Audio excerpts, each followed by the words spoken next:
1380 and 105.3 The Answer. Do you consider yourself as the expert in your industry? Do others in the community consider you to be the expert in your line of business? There's an affordable way to position your company as the expert. I'm Lori Vernier, Sales Manager for 1380 AM The Answer and Salem Media St. Louis. Let us help you bring your brand to life. You know your business, and we know how to build an effective and engaging radio show with both on-air and online distribution. Grow your business by enhancing your credibility and branding yourself as the market expert in your field, positioning you above your competitors. Let's work together to help make you the expert St. Louisans turn to for information in your industry. Contact me, Lori Vernier, at theanswerstl.com, and we can discuss bringing your brand to life with your own radio program. If you love radio as much as we do, then why don't you join us by having your own show? Just go to theanswerstl.com and click Contact Us at the bottom of the page. This station owned and operated by Salem Media Group. Dana Lash. They tell you this so they can suppress you. They tell you there isn't an even playing field. You were born in this socioeconomic status, and the only way you will ever get out of that socioeconomic status is if you support our policies, because we're not going to lift you out of that socioeconomic status, but what we're going to do is make everyone equal in mediocrity. We won't help lift anyone up. We'll drag people down. The Dana Show.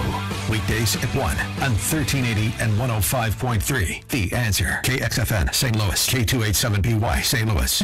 Common Sense Radio with Allman in the morning on 1380 and 105.3. The Answer. Give me land, lots of land, and the starry skies above. Don't fence me in.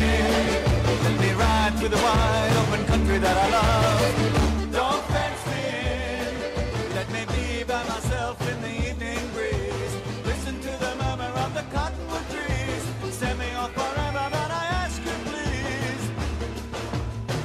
Don't fence me in. Don't fence me in. Just turn me loose, let me straddle my own saddle underneath the western skies. On my cayuse, let me wander over yonder till I see the mountains rise. I want to ride to the ridge where the west commences. Gaze at the moon until I lose my senses. I can't look at hovels and I can't stand fences. Don't fence me in. Don't fence me in. Don't fence me in. Don't fence me in. Don't fence me in. Good morning, everybody. Good morning this morning. No, good morning this morning to you. No, good morning to you. No, really, I'm honestly, good morning to you. Good morning. Good morning this morning. Good morning this morning. Hello, everybody. Happy Thursday to everybody. And I think we're going to see if we can pop Jim Talent on in just a little bit. Mark Cason's going to come in, and we are going to jawbone, as they say. It's called jawboning in the radio industry. We call that jawboning. Good morning. Let's jawbone with, Mark Cason's going to come in, and he's going to be in with me to talk about this higher education scandal. And, we've talked about this before, about the higher education scandal. And I say it's happening all over the joint. These people were just caught. I still don't understand what's illegal about paying somebody to get you into something, but we'll see how that whole thing fleshes out. And obviously there's a lot of outrage among individuals who hate rich people, and this is another reason to hate them, because they buy their way into everything and have special privileges. And, it's just another example of that going on. If you have money, man, money makes the world go round for a lot of people. So we're going to follow up on that. Also, to the degree that on a wider level, you have another example of Hollywood screwing up. It seems to me that the only racists and the only sexists and the only molesters and the only cheaters or racketeers we're fighting are actually in Hollywood, among the left. I don't know what these two actresses, I don't know what their political leanings are. I have no idea. I know one of them, she had a $1 million bond. So they're like really hammering these people for $1 million bond. I think that was Laughlin from Whose Heads Are Up, or Whose Family Is This, or what's the name of that? Who Are You? What's the name of the show? Oh, Full House. Okay, that's it. Here comes so-and-so. I could name all the 70s, movies, TV shows. Anyway, so it seems to me, between Harvey Weinstein and Jesse Smollett and these goofballs here and Kathy Griffin and all these other, and Bill Maher using the N-word, it seems to me the only people who really are dirty in our society, or at least the dirtiest, are the very same people you find on Twitter every 5 seconds blasting Donald Trump. Am I right or am I wrong? Call the Tammy.com real estate line, listener line, 844-855-1380, 844-855-1380. Am I right or am I wrong? It seems to me that Hollywood and the whole television, L.A., New York culture, they're the ones who are the dirtbags. Because, and again, I've never had a weird aggression towards Hollywood in any way, shape, or form necessarily, but lately I've been finding a lot of them on Twitter making all kinds of moral judgments about Donald Trump, when it seems to me that they've got a lot of problems within that little society there. If they're not raping people, lying about racist attacks, using the N-word, and cheating people in the college business, what element of nefariousness have they left uncovered so far? I guess we'll have more down the line. Sexism. You have all the first you have the rapey Weinsteins, then you have the harassers in network news, Matt Lauer and those guys. Jesse Smollett, of course, is a racist and a liar.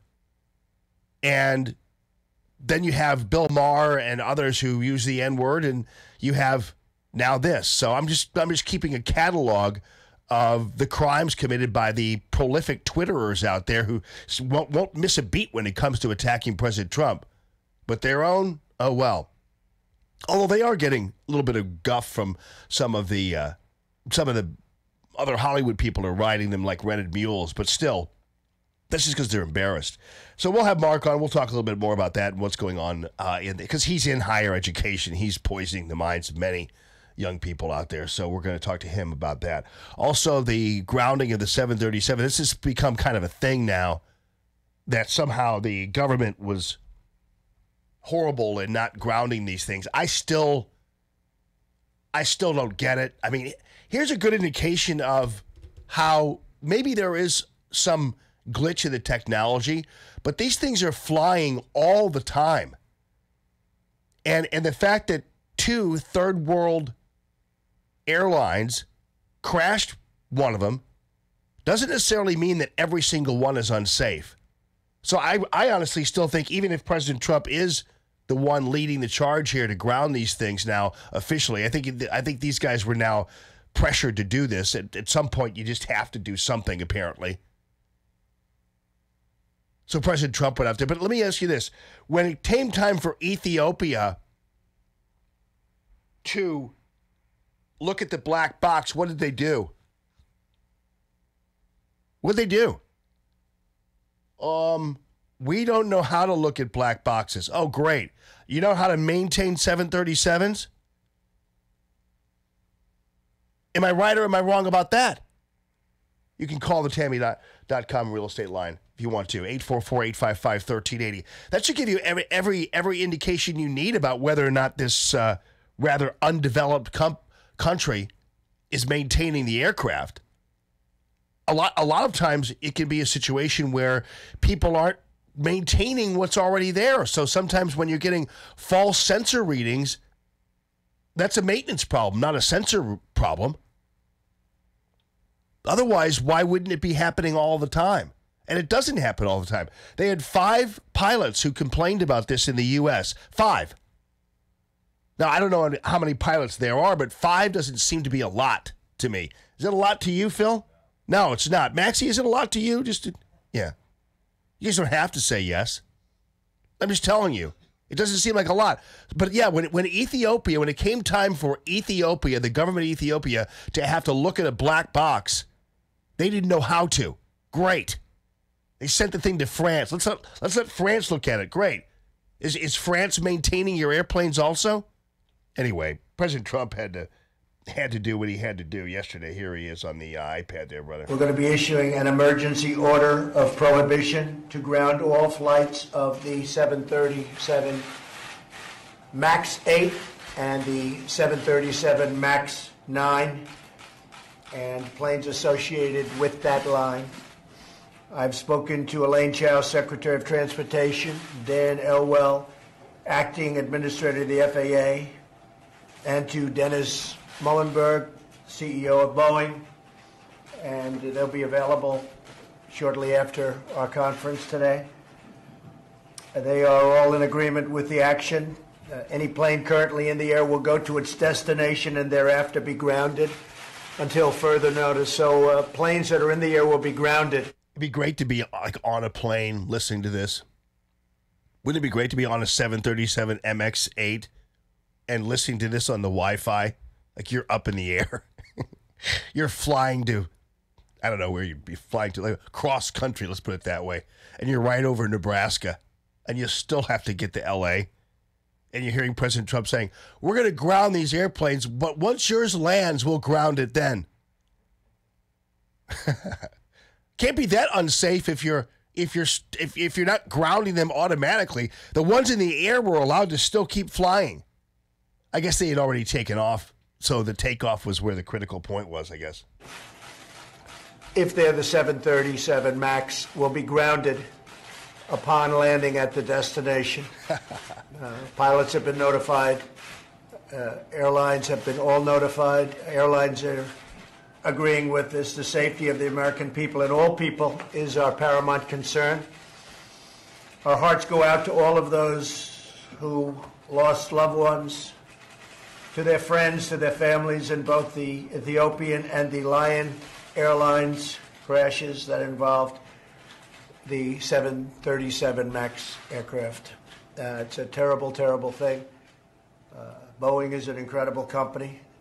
They are working very, very hard right now. And yeah, can you imagine being the guy? I was thinking about this yesterday. The guy who designed whatever it is in question. You know, you're sitting in your office somewhere at Boeing, and you're thinking, oh. Then the minute President Trump goes on to ground everything, you're just sitting there staring at your phone in the office. When's it going to ring? Because you know it's going to ring after whoever it is above you is hearing this, and they're like, Johnson, can you come into the conference room, please? Yes, boss. Yeah, but nonetheless, I'm not trying to make too much light of this because I think this is serious for Boeing, but you know what I'm talking about. You know, but that's what you're going to get with Allman in the morning, so get used to it if you don't like it. Or you know, just telling you. I don't take everything like it's the second coming, just letting you know. But I do believe that this is a little bit too much. And I believe it was unnecessary. And I also believe that ultimately there might be some design adjustments or whatever. What this is an outgrowth of is, it's oddly enough, it's kind of a weird thing to design an airplane to defeat an aerodynamic flaw that you built into it. You know what I'm saying? That was what was weird about this whole thing, is that when they redesigned the 737 MX-8, they moved the engines. And by moving the engines forward, it tended to push the nose of the aircraft down. And so there was a sensor built in to purposely try to adjust for that and keep the nose up. Now, that seems to me to be, I'm not quite sure, that seems to me to be a weird way of approaching things when you design something that clearly, when it creates a nose going down, that seems to be a problem. And I would think that once you've determined that you've built something and you place the engine in a situation where it pushes the nose down, that would be enough to go back to the drawing board and say, I don't know, we don't know about this because this pushes the nose down. And so they said, no, what we'll do is we'll go ahead and put a little thing in here and it'll keep the nose up. Like, okay. What happens if that little thing fails? Well, I don't know. Or it's not maintained properly, which I believe is the case here. I think this was a pretty easy fix. I don't think Boeing would do anything stupid. And certainly, Boeing, I mean, this is a highly competitive industry here. You've got Boeing competing against Airbus and everything else, and it's a highly competitive business. Boeing doesn't take any of this kind of stuff lightly, I'm sure. And I'm sure the question I just asked is easily answerable by any aircraft engineer out there, and I'm being flip a little bit about it, but it is true. I'm just looking at it from a layman's point of view. But still, I think that if there's a problem, we would have seen it all over the place, not just in 2 third world countries, one of whom doesn't even have the capability of looking at a black box. And that, to me, that should tell you everything you need to know about Ethiopia and maybe even Ethiopian Airlines. They don't even have the technology to look at a black box, which is kind of crazy, excuse me. But have no fear, though, because we've got Al Green, Representative Al Green, aviation expert Al Green, rendering his verdict on the 7th. Why is this now a Democrat-Republican thing? These guys, once they took over power, now they feel like they have to comment on everything. Yeah, take it away, aviation expert Al Green. Mr. Speaker, and still I rise. And I rise today because... Boy, this guy's annoying, too. He's the one who says he's going to go on and with the impeachment process. But boy, I'll tell you what. Hey, Democrats, keep people like this coming. We like this. Keep Maxine Waters and your dopey Ilhan Omar and Tlaib and Ocasio-Cortez and Al Green and Adam Schiff. You keep all those guys up at the front, okay? We like them. I love my country, and because I love the people and I love their lives and I care about them. Yeah, that's great. That's amazing. This is him about to take a stand against the 737 MX-8. What a patriot. And because I love them and I care about those menacing airplanes, them, I call upon the President of the United States of America to ground the 737 MAX D. This guy thinks that he's just declared independence for the United States. This guy thinks he might as well have a powdered wig on. This is crazy. He's a little overly romantic about his role here, don't you think? Yeah. Anyway, that's what we're getting from Washington, D.C. You'd think these people do they have anything to do up there? Do these people in Congress actually work? Because every time I turn around, I'm seeing a congressman in front of a microphone or on TV talking about hearings, impeachments, President Trump, or in this case, aviation expert Al Green on the 737. Patriotic aviation expert Al Green. But do these people have anything to do up there? Maybe we ought to cut the whole session short and just have them go up there for a week and cram everything in and come back. Might be easier, and we wouldn't have to listen to him all day long. Hey, the Tammy.com real estate listener line, 844-855-1380. This is Allman in the Morning. Call the show at 844-855-1380 and interact with Jamie on the calltammy.com listener line. That's 844-855-1380. More Allman in the Morning next on 1380 and 105.3. The Answer. Stuck in traffic? We've got the answer on 1380 and 105.3. The Answer.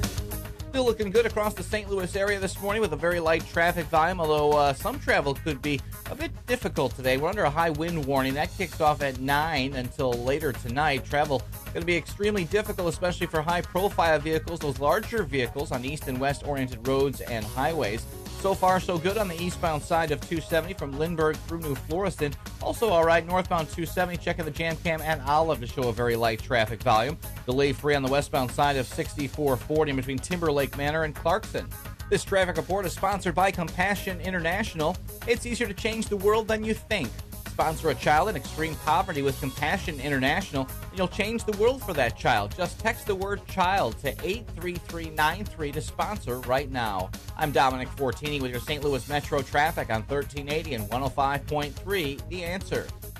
Mary, the child you bear will become the greatest of men. From the network that brought you the Bible, there has been talk about Jesus.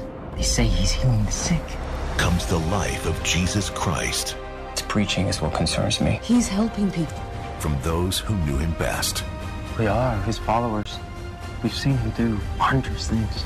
I am the resurrection and the life. Jesus, his life. Monday, March 25th at 8 on History. Health insurance premiums making you sick? Hi, it's Mike Gallagher. I have the answer. Dryden Camus Insurance Agency serving Missouri and Illinois. This is non-Obamacare, and you can enroll anytime. You don't have to wait for open enrollment. Why should you have to pay for maternity coverage and pediatric dental care if you don't need it? KDDI-INS.com. KDDI-INS.com or call Joyce at 877-695-0245. 877-695-0245. This is the answer. This is the solution. KDDI-INS.com. Texting enrolls for recurring automated marketing text messages. Message and data rates may apply. Texting privacy rules and terms and conditions at textrules.us. Has dinner got you down? Sick of awful frozen meals or unhealthy fast food? Don't despair, because Martha Stewart is doing a free taste test, giving away 3 full-sized meals from her new meal kit delivery service, Martha and Marley Spoon. All fresh ingredients with Martha's delicious and easy recipes. You're eating in just 30 minutes. To be part of Martha's at-home taste test and get 3 free meals, be one of the first 100 people to text the word FRESH to 246810. It's so easy. Text us now. Martha and Marley Spoon meals are easy, simple, and delicious. And right now, Martha wants you to enjoy 3 of her best 30-minute meals for free, so you can save time and enjoy eating dinner again. To be part of Martha's at-home taste test and get your 3 free meals, be one of the first 100 people to text FRESH to 246810. That's FRESH to 246810. FRESH to 246810.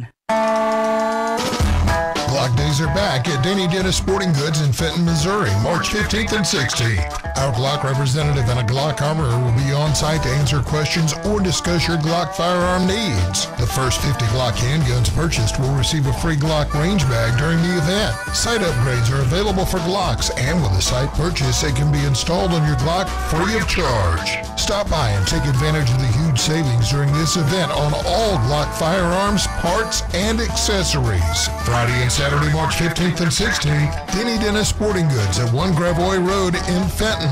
Give them a call at 636-349-9447. 636-349-9447. Glock Days are back at Denny Dennis Sporting Goods in Fenton, Missouri, March 15th and 16th. Denny Dennis Sporting Goods in Old Town Fenton is celebrating Glock Days. Like Denny Dennis on Facebook to get in on their specials. Listen to Allman in the Morning with Alexa. Wake up and say, Alexa, play The Answer St. Louis. Now, back to Allman in the Morning on 1380 and 105.3. The Answer. NicoleTammy.com real estate listener lines open 844-855-1380. Hope you're having a good morning so far, because we're about to ruin it with Mark Kaysen, and he's going to be in 6:30. So enjoy the last 2.5 minutes of your beautiful day. At least until he leaves again, then we'll go back to enjoying the day. No, Mark's here. I see the mob is back in action up there in New York, man. They off that mob boss up there, and they all the mobsters are complaining it was disrespectful because it was done in front of his house. Had they shot him 7 times and run over with a truck at a restaurant, that would have been much better, they say. Anyway, let's go to line 1, and Phil's there. Phil, how you doing, buddy? Morning, Jamie. Thanks for taking my call. Yes, sir. You know, you talk you're talking about all these Congress people. What are they doing up there? What don't they have something to do? Well, yeah, they do. Every 2, 4, 6 years, when they run for re-election, even though they've been in there for 30 or 40 years, they tell us how we have to vote for them because we're so downtrodden and we're so held back. We need to vote for them. What have you been doing for 30 or 40 years? Right. It drives me nuts, Jamie. Yeah. Also, my boy works for Boeing, and it's like everything. These little prop planes that go down all the time. One just went down the other day.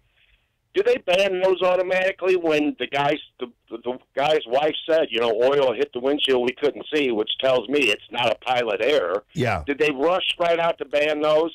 And I understand they don't haul 200 people on them, but it's like everything. There's always an overreaction, knee-jerk reaction. It just gets old. Yeah. I just pray to God Boeing gets this straightened out pretty quick. Me too. Because they're already taking a hit on it. I know. Thanks, Jamie. Thank you, Phil. It's a good company, and I think this is way an overreaction. But again, it's the way of the world now. You just have all this pressure and all this, and now FAA. It's mean Donald Trump's FAA not grounding the plane, so we had to go out there and do this. I think it's way overblown. And to your point about Congress, you're so right. I mean, these guys, what have actually they done? And Paul Ryan has the nerve to go out and give speeches about how he needs President Trump to be more substantive and not personality-oriented in 2020. But Paul Ryan, by the way, did you realize, I don't know about you, but I think I know that Planned Parenthood, last time I checked, is still funded by the federal government, and so are sanctuary cities. Thanks for your substance, buddy. Appreciate it very much. It's Common Sense Radio and Allman in the Morning. With SRN News, I'm Rich Thomason in Washington. With at least 5 Republicans saying they're on board, the Senate appears poised to vote to overturn President Trump's declaration of a national emergency at the southern border. Yet another Democrat announcing he's running for president, former Texas Congressman Beto O'Rourke, says he's in the race. Following the lead of numerous countries and airlines, the U.S. grounding all MAX 8 jetliners, the MAX series jetliner coming under intense scrutiny following a second deadly accident, the crash of a MAX 8 operated by Ethiopian Airlines. With a no-deal Brexit off the table, the British Parliament will now decide whether to delay the UK's scheduled end-of-month departure from the European Union. On Wall Street this morning, Dow futures are down 79 points, NASDAQ futures off 2, S&P futures 4 points lower. More details at srnnews.com. Stuck in traffic? We've got the answer on 1380 and 105.3. The Answer. Watch for windy conditions today. A high wind warning kicks off at 9 this morning, making travel a bit difficult, especially for those high-profile vehicles on east and west roads and highways. But so far, so good. Watch for some road work coming up a little bit later this morning on the westbound side of 64, right near the Poplar. Also, some work east and westbound 44 between Grand and 70. You're problem-free early on this morning. Eastbound 6440 from Clayton to Big Bend. Travel moving well on the westbound side of 6440 as you pass by McCausland. Everything else all right. This traffic report is sponsored by Unbound.org. Right now, there are young people across the world facing a tough choice. Continue their dream of education or drop out to help their family put food on the table. You can help change their future in a single moment. See how far your support can go at Unbound.org. I'm Dominic Fortini with your St. Louis Metro traffic on 1380 and 105.3 The Answer. 1380 The Answer. Weather. High wind watch in effect from this morning through this evening. Today, winds gusting past 50 miles per hour, clouds and sunshine. Strong winds can down trees and power lines with a high of 65. Tonight, overcast, breezy, and cooler with a low of 36. Friday, cloudy, breezy, and cooler with a high of 44. I'm Jillian Ford with your St. Louis Metro forecast on 1380 and 105.3 The Answer. Joe Walsh says Michael Cohen doesn't matter. I don't think really anything Michael Cohen said really matters. I think what matters is what Robert Mueller is going to say. It was the airing of a bunch of dirty laundry. None of that matters to me. It was good stuff, good theater, but it doesn't matter. What matters is what Mueller has. The Joe Walsh Radio Program. Weeknights at 8 on 1380 and 105.3. The Answer. Breaking news. Stability Talk. We know you're out there hiding in plain sight. Living a life of quiet desperation, wondering if you're going to beat your money to the grave. There's a better way, a better life at Lifestyles Unlimited. It's time to live the life you deserve. You can only do that by creating passive income. Let us show you how. It's just 2 hours. It can't be worse than another meeting about meetings or another mindless night in front of the TV. Go to lifestylesunlimitedworkshop.com. That's lifestylesunlimitedworkshop.com. Are you ready to sell your house, but you don't know who to trust with the listing? I'm Tammy Mitchell-Hines, and I sell a house every 30 hours in the Metro East. From staging your house to filling out all of the paperwork, my team is here to guide you step by step through the process of selling your house and getting the most value from it. Serving in Monroe, St. Clair, and Madison counties in Illinois. Go to calltammy.com and let us do the work for you. If you buy or sell a house with me, you can use my moving truck for free. Just go to calltammy.com. The Ed Martin Movement, this afternoon at 3. Now, Allman in the Morning continues on 1380 and 105.3. The Answer.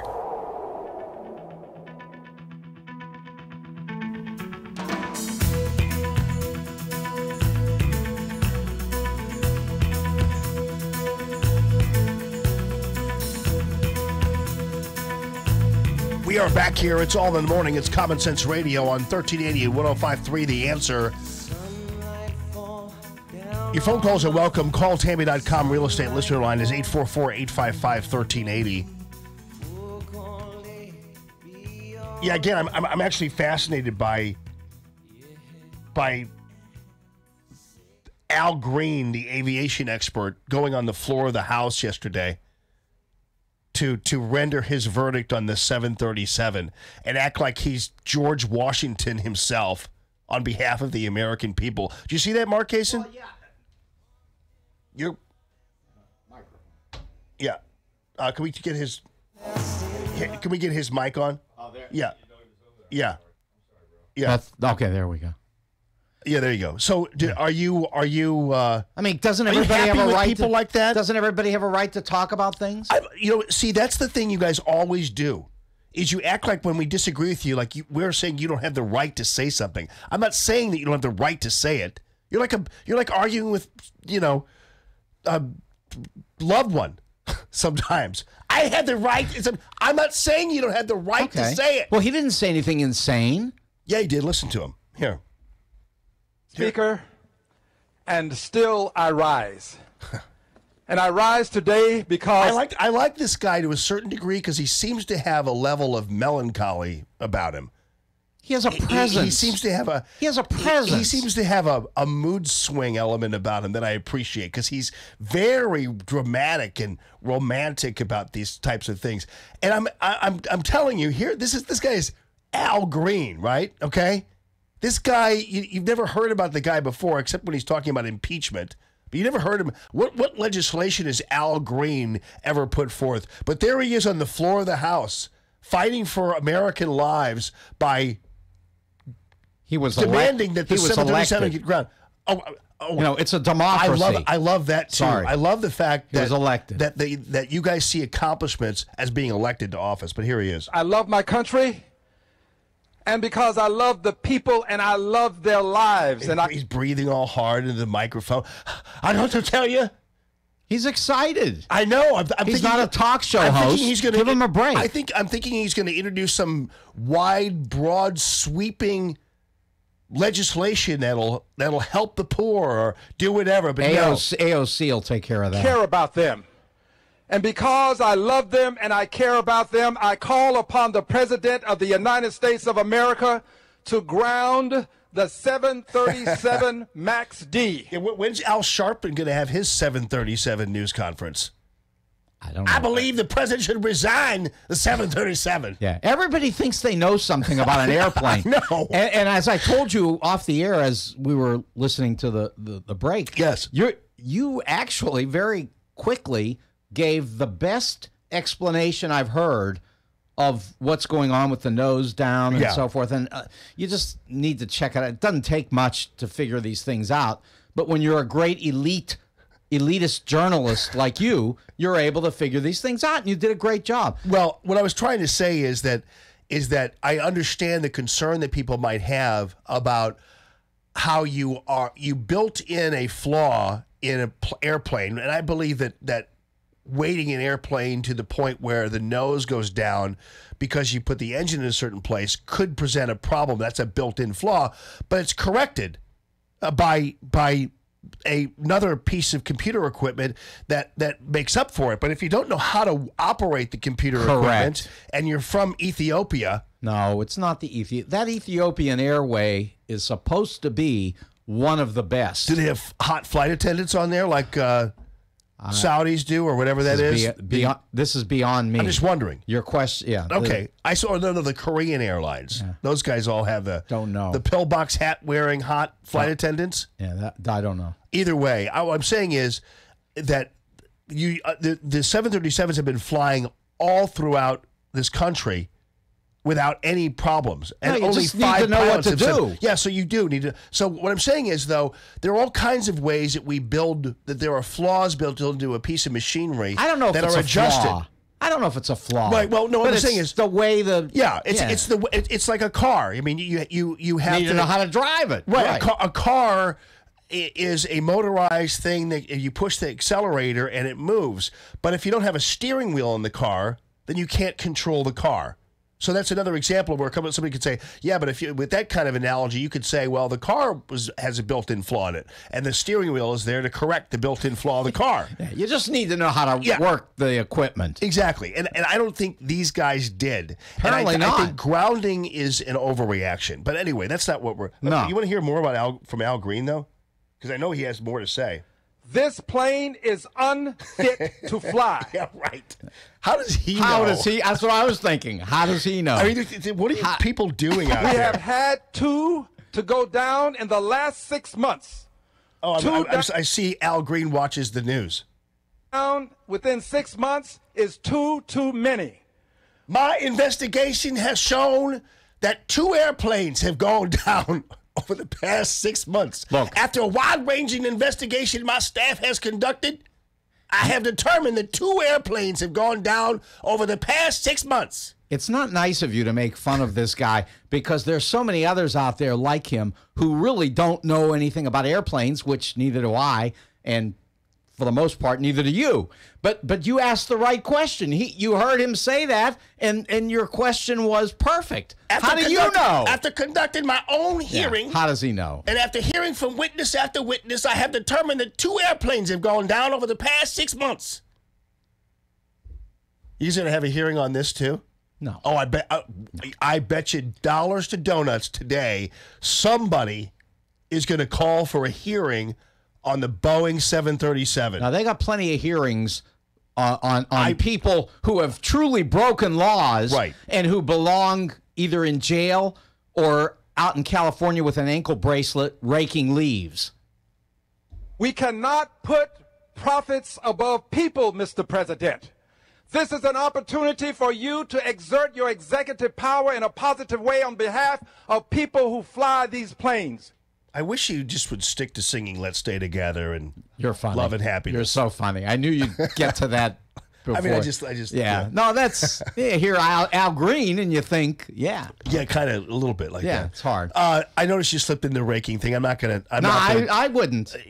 Don't even respond. Once again, the president was right yesterday when he talked about how sometimes we are over technical with our machinery, and some people it gets ahead of human beings, and it just doesn't work out right. Just ridiculous. Ridiculous comment. In the same way, no, it's not. It's perfectly on target. And the same thing with raking the forest. I'm telling you, again, the forest management actually, unbeknownst to you, does involve raking the floor of the forest. Yeah. Well, let him rake the floor because he can't do anything else. All right. So speaking of all this, then, so we have and I haven't even gotten to the higher education thing yet. Let's do it. So we go to the fact that you're wondering what Al Green, what else he's up to, and you talk about all these hearings. What is it that the Democrats are going to do? What are they going to have to show for themselves come 2020, other than the fact that all they've been doing is standing in front of microphones, making accusations that are false? Nothing's going to come out of the Mueller report. They're going to have hearing after hearing, and I think Republicans are just as guilty in terms of not doing anything I'm wondering, what are these people doing up there? Because everything they're talking about has nothing to do with congressional legislation, everything to do with just attacking President Trump, standing on the floor of the House talking about 737s. I mean, come on, people. I know that you heard what that judge said when Manafort was sentenced. And the judge said, this has nothing to do with collusion. There was no collusion discussed here. Don't say anything about it. You've already brought things up that you shouldn't have put in here. She mentioned something about a non sequitur, and I'm thinking to myself, how would Donald Trump even know what that means? He can't even speak English. He keeps saying, he says, I feel badly. You know, you can't even say that. I feel bad, not badly, but okay. We know, first of all, I think you're onto something there in terms of, and I'll divert here for a second. Sure. On the non sequitur. When people talk about non sequiturs, often I bet you 75% of the American public doesn't know what they're talking about. Absolutely. It doesn't make you unintelligent not to know what a non sequitur is. It's one of those terms that are thrown out there by people, and some people just don't know what it is. I mean, I still don't know how to spell possessive correctly. No, but that's all the time. But your computer one S or fixes two it. S's. What is it? But your computer fixes Well, no, it for you. Apple corrects everything but my spelling. I'm a good speller, but sometimes there's just little words you don't know what to do with it.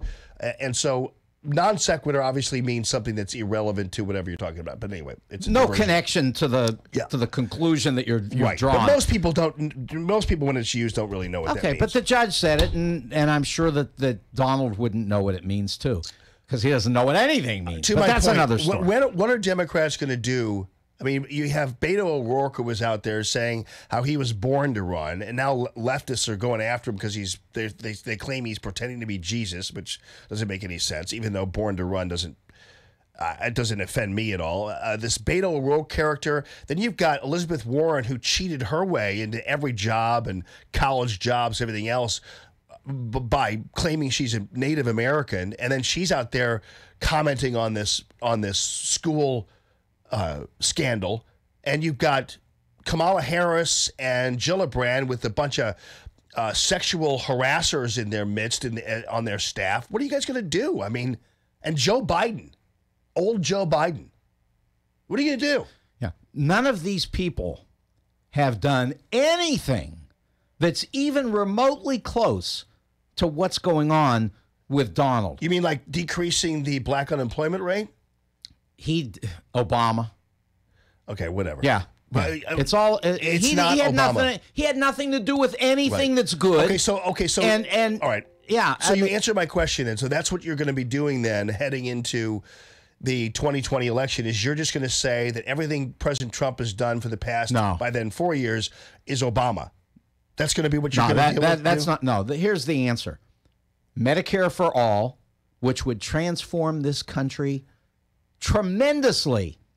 How about college for all? And that's what we're here to talk about. Everybody goes to college because, look, when they do, then 75% of the country won't be ignorant of what a non sequitur is, because they'll be like you and me, elitist intellectuals. You know what's going to happen with College for All, don't you?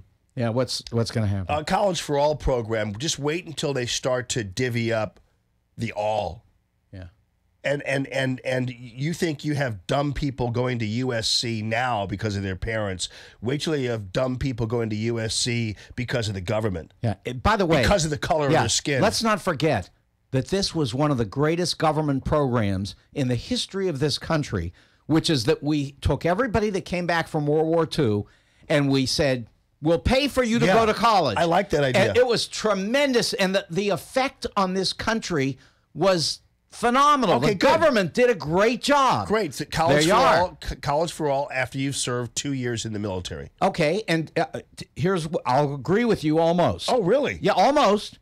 You have to serve 2 years either in the military, okay, or you can go to the Peace Corps and we'll send you down to the border where we'll bring in all the people from Central America and we'll put them in schools and we'll educate them about the United States and we'll get them prepared to come here and work and do great things and assimilate And so if young people go and do those 2 years, then then they can also get college. Wait until you are at this point. You're forcing these young people to go down to the border and facilitate the entrance into college of the Honduran, and then suddenly there's no place for the guy who is helping in the Peace Corps, because by the time he gets out of the Peace Corps and is ready for college, the Hondurans are like, hello, thank you very much for my USC full ride. And let's not forget the 10,000 kids. 10,000, if you heard Senator Merkley yesterday, 10,000 kids that the United States government, Donald, has put in cages at the border. So, there's plenty to talk about here. Here's the thing, though. I know what we could do, because, I had all these people up there who were doing the athletic scholarship. They were faking athletic scholarships. Sure. I will agree with you that they go down there and then they train or they recruit these people to go to college. But in order to do that, you have to swim across the Rio Grande, and then you can be on the swim team. You can be on the swim team.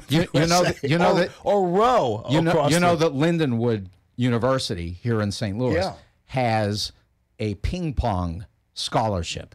Yeah, which I could actually win. I could get that scholarship because I happen to be a fabulous ping pong player. So.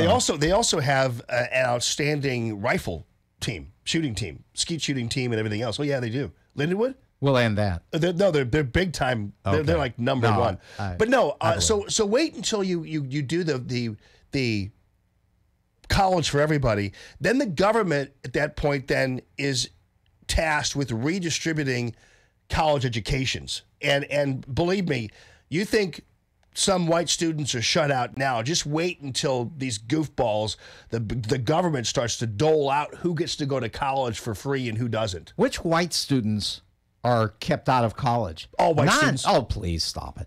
Don't you know white people are oppressed? When you have white privilege in this country, I mean, you go to college, and that really takes us right to what you're talking about with this issue. Apparently, that's not white privilege when you got to pay somebody $15,000 or $20,000 to get your kid into. When you're white, I mean, you think I guarantee you there are people who are going to USC only because they're black. And I guarantee you there are people who go to USC. Kidding. Well, no, I mean, you know that there are these quotas and everything else there. The affirmative action program that we have, which is really, unfortunately, heading towards being removed. The Supreme Court has said that we're running out of time. Even the liberals have said that the time eventually will come to an end. Yes. But I have to tell you, you can't get in if you don't have merit. They don't let you in to a top university under an affirmative action program because you have a 1.5 grade point average. No, you have a 4.0, but you're black and kept out, and then they let you in because if you've got a 4.0 and you're black, then you should be there, like other white people are there. Right, but if you got a 4.0 and you're black, you shouldn't have a leg up over a 4.0 who's white. Well, see, that's okay. There's the argument, though. Yes. Yeah, that is the argument, yes. Because we need to make up for what we have done in this country. Okay. Because as you know, I always tell you that every day the President of the United States should wake up in the morning, get in front of the cameras, and apologize to black people and mean it. They got to mean it, though. The problem is the Democrats are the ones who wake up in the morning and stand in front of microphones. Our president wakes up in the morning and starts to focus on reducing black unemployment, Hispanic unemployment, growing our economy, GDP, everything else. You have time to stick around because we got to take a break. We're okay. All right, your listener line is open. The calltammy.com real estate line, 844-855-1380. It's Common Sense Radio. More Allman in the Morning coming up on 1380 and 105.3. The Answer. Stuck in traffic? We've got the answer on 1380 and 105.3. The Answer. Road's still in decent shape as we move around our St. Louis area, but going to be a bit windy today again. We got a wind warning in effect from 9 a.m. until 7, making travel difficult, especially for larger vehicles on east and westbound roads and highways. But so far, so good. As I mentioned, no real problems on the eastbound side of 270 between Lindbergh and New Florissant. Eastbound 70 moves well between Cypress and the Natural Bridge, and you're delay-free on the westbound side of 44, moving between Elm and Lindbergh.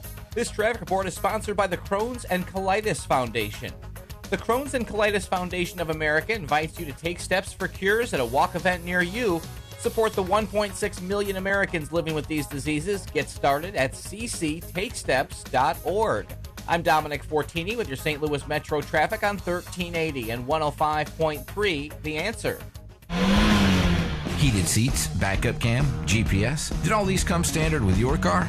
No, you customized it. Razorback Armory can do the same with your guns. Love the way it shoots, but don't like the way it performs? Razorback Armory can change the trigger, sights, add rails, and even change the color. Customize your gun exactly the way you want it. Get noticed the next time you're out shooting. Visit the pros at Razorback Armory in De Pere, just east of 270 on Manchester. RazorbackArmory.com.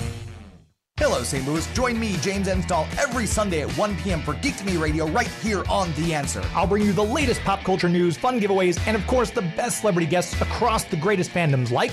Why, hello, this is Scott Innes, better known as the voice of Scooby-Dooby-Doo, like in Shaggy Doo, and Scrappy-Doo, and like you're listening to Geek to Me Radio. That's Geek to Me Radio, brought to you by Marcus Theaters. Get tickets now at marcustheaters.com.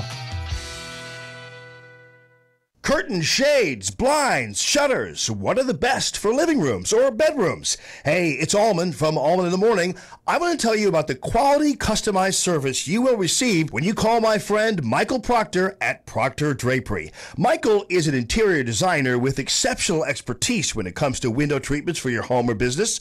Michael has served our St. Louis area since 1974 with the highest quality and value for custom drapery, blinds, shades, and shutters. He's also the top-tier Hunter Douglas priority dealer and your first choice for Norman Plantation shutters. Those are beautiful. Call Michael Proctor today and schedule your in-home consultation with Michael's mobile design unit. He will come to you. Weekend and evening appointments are available. The one-on-one appointment with Michael will ensure the look is exactly what you're looking for in your home or business. So cut down on the risk of error. Schedule your appointment today with Michael Proctor. Proctor spelled like doctor, proctordrapery.com.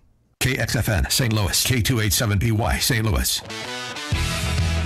Rick Pogue here with Arrowhead Building Supply, the region's #1 specialty exterior building supplier. Arrowhead has the widest range of exterior products, from the most economical and commodity items to our highest-end outside elegance collection. If you need a contractor, Arrowhead supplies products to hundreds of the best contractors and builders in the business. Call us for a contractor referral and rest easy. The Arrowhead Cube Home Visualizer tool means you can upload an actual photo of your home and change it with just a touch of your finger. Now you can be 100% confident in your selections before they are installed in your home. Our product showrooms are the largest and most beautiful in the industry. We make it simple to experience a full range of siding, roofing, window, door, deck, and even stone options for your home or business. Check us out at arrowheadbuildingsupply.com or visit an Arrowhead showroom near you today in St. Peters, Missouri, Peebly, Missouri, and Fairview Heights, Illinois. Arrowhead Building Supply. Building supplies for building success. arrowheadbuildingsupply.com. Hey, don't just listen to Allman in the Morning. See the show at theanswerstl.com. Now, more Allman in the Morning on 1380 and 105.3 The Answer. Thought I'd play some surfer music for Mark Casey because, you know, that's what he used to do. Yes, I did. But when you get over 45 or 50, continuing to do that is very dangerous. Yeah, I was thinking about you not too long ago because, Van Morrison has a song called In Tiburon, which is right across the bay from San Francisco. And he mentioned Jack Kerouac and Greensboro, great guys. Ginsberg and Cassidy, Neil Cassidy, Chet Baker. And if ever... William Burroughs. Yeah, see, if everybody He wrote a song and talked all about that. Yeah, can you imagine if everybody read those things in college and knew exactly what we're talking about? It would be such a better world. Well, it'd be more fun because you'd be able to make references to it and that kind of thing. All right, so I noticed that also, and we'll play this for you in the 7 o'clock hour, folks, is Jay Leno, who came out heroically to make comments about the left-wing late-night shows and what's going on there.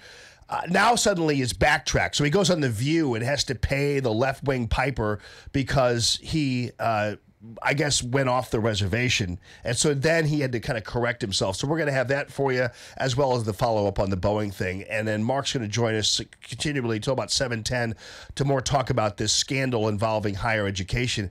One of the things I was pointing out, speaking of Hollywood, is that it seems to me like this is another example. So we have 2 Hollywood actresses. One of them, their bond is set at like $1 million, which is, I don't actually even know what's necessarily illegal about paying somebody to do something. I use the example of how, you get speeding tickets and they magically turn into muffler violations. That's not illegal. Yeah, well, because you paid money, That's another discussion, but a great point, because we do things with the law that really doesn't sound right to anybody. Yeah. Because that muffler thing is really, that's a problem. If you have the money, you can turn it into a muffler violation. It's called moral hazard. Yeah. Yeah. But look, here's the thing. It's okay to spend $50 million to have your child tutored for an exam, but not to have somebody take the test for you, not to have somebody change the answers for you. That's what they were doing. The money problem was different, and paying people and saying, look, if we give you, a $1 zillion, name a building for us and put our kid in. Yeah, that raises some issues. But they do that all the time. I mean, there's organized organized bribery, then there's regular bribery. And organized bribery is, they do it all the time, dumping a bunch of money into a politician's coffers or dumping a bunch of money into some school's coffers. Because I guarantee you, if you're a prolific donator to a school, if your kid's not in it, they will be. I mean, but that's okay.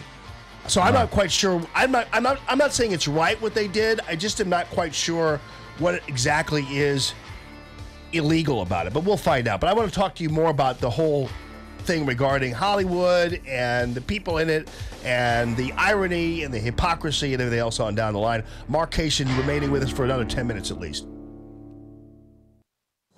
News this hour from townhall.com. I'm Rich Thomason.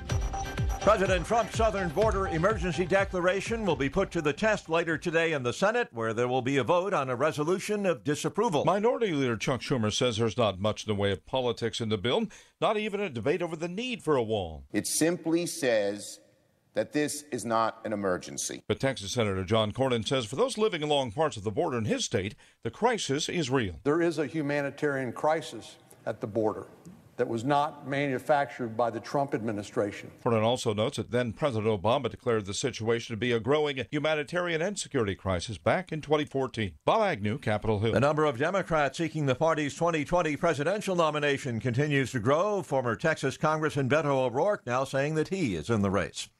U.S. Airlines being told to keep their 737 MAX jetliners on the tarmac. The FAA ordering the planes grounded.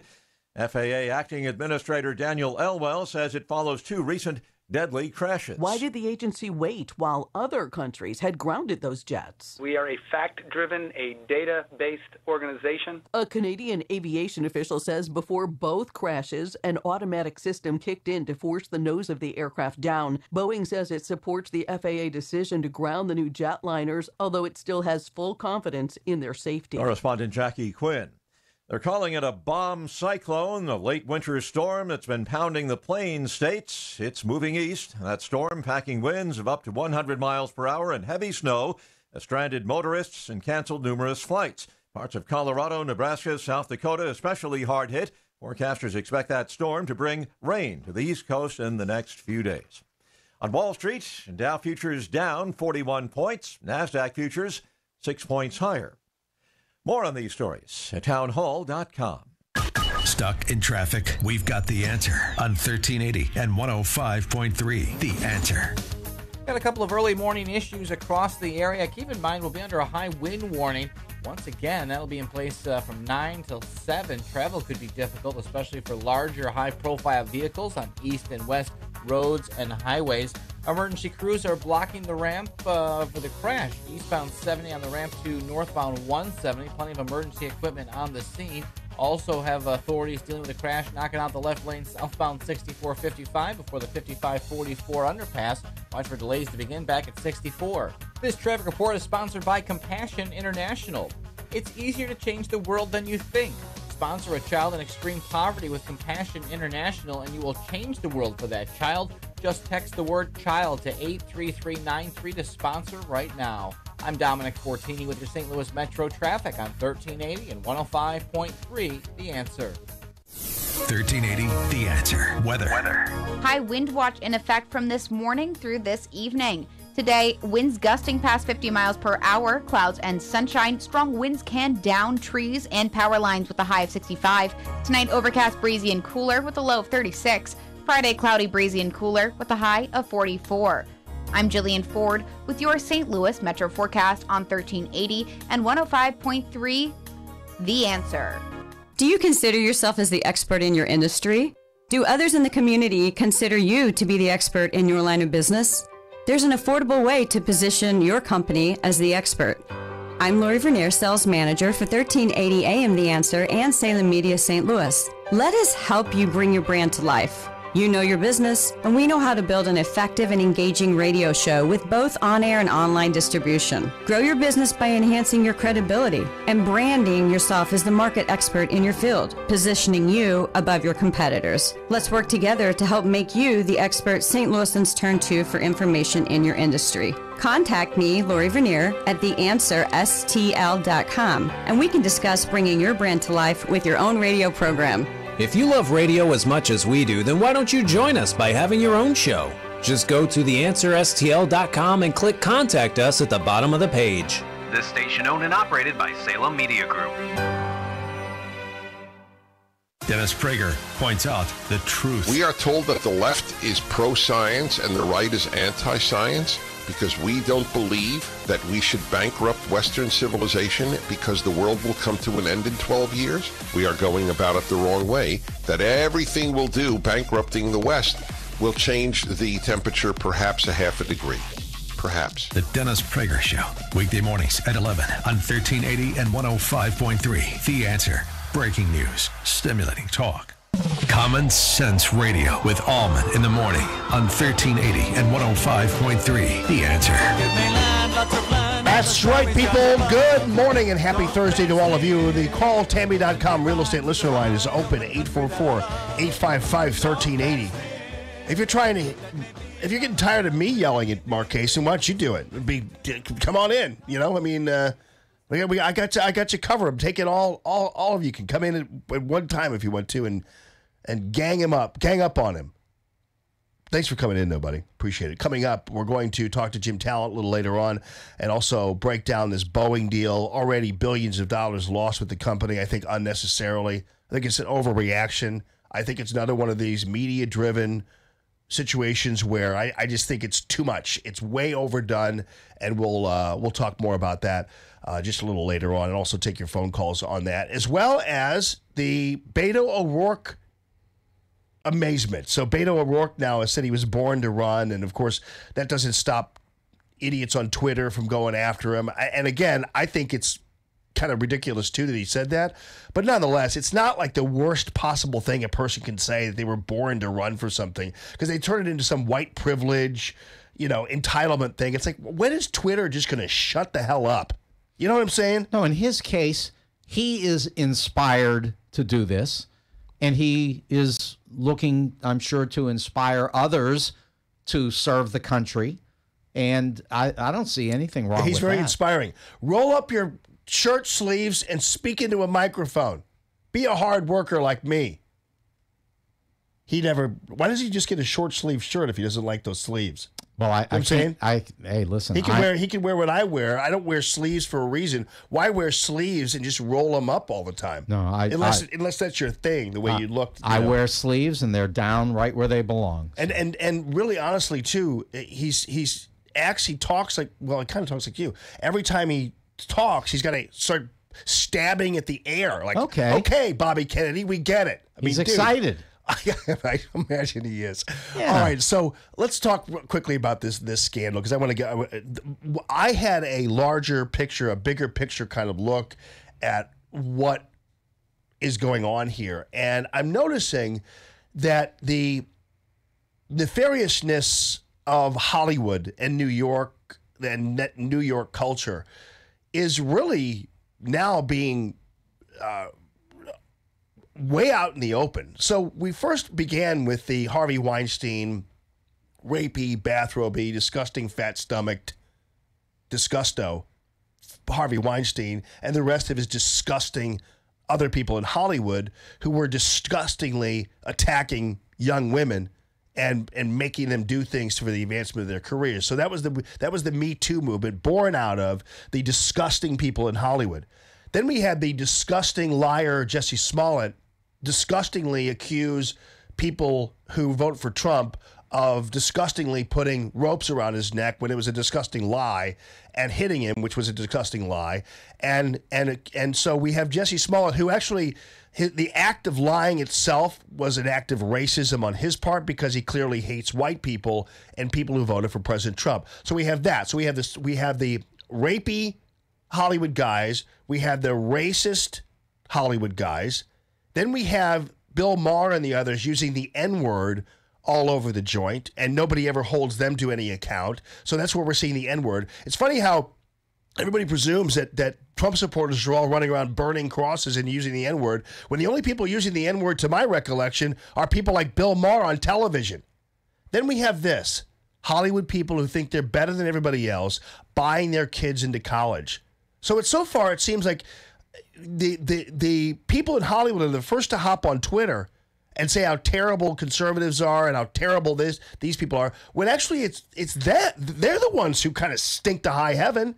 Yeah. The inferences that you've drawn from some illegal behavior on the part of a very few, I mean, that's crazy. I mean, all this attack on Hollywood and on people who have money, and that's ridiculous. But let me say, I don't mind people who have money. No, look, the Hollywood people who are doing what you're talking about are like everybody with money. A lot of times they think that because they have a lot of money, that they have special privilege and power, and they use their money to get things that they want. And I understand why they do that, because that's just human nature, really. But the thing that I'm saying is that Hollywood itself is not a bad thing. I mean, they haven't done anything wrong. Nor are there people out here saying that all Trump supporters are horrible people, because I would never say that. And I tell you all the time, you'll never find anybody to the left of me. I'm as far left as you can go. And the point is, that doesn't make the Trump people horrible people. That doesn't make conservatives bad people. I disagree with them. But look, the only bad one is Donald. But you support people who say that Trump supporters are deplorable, including Hillary Clinton, who you supported. Look, so she shouldn't have said the deplorable thing. It was kind of funny, but it wasn't good for her. But look, Donald Trump is the problem. No, his people are not the problem. Well, but here's what I'm trying to say to you, though. Is it you're seeing a situation where this idea of buying your kids into college is not dissimilar to this idea of calling somebody up to a hotel room and thinking you can get away with opening up your bathroom and showing your big fat stomach, right? And other things. Or it's not dissimilar to making a claim about being attacked by MAGA hat wearers and assuming you're going to be believed because you're black and wealthy and in Hollywood. And so there's a lot of symmetry with the actions of these people, and it's not dissimilar to Barbara Streisand thinking she's going to single-handedly elect Hillary Clinton because she's got a lot of money and she does concerts on behalf of Hillary, and then gets pissed off when Hillary's not elected and decides she's going to go after Donald Trump. Or it's not dissimilar. Wait a second. No. Come on. Really? It's not dissimilar to Oprah going down and supporting some dumb woman running for governor down in Georgia who has no credentials at all to be running for governor. She has credentials. But Oprah believes that because she's Oprah, everybody's going to vote for this person who nobody even knows who she is, and a person who's advocating gun control in the state of Georgia. What I'm saying is there's this assumption being made on by all kinds of people on the left, and you talk, and they're the ones who talk about white privilege. My Lord. The privilege that's being put forth by all these people I just named, that's an assumption of privilege. But look what you just conflated. You took Barbara Streisand and Oprah, who are advocates. They're advocates. They have a voice and they have a right, and they are doing what we all should do, which is speak out for what we believe.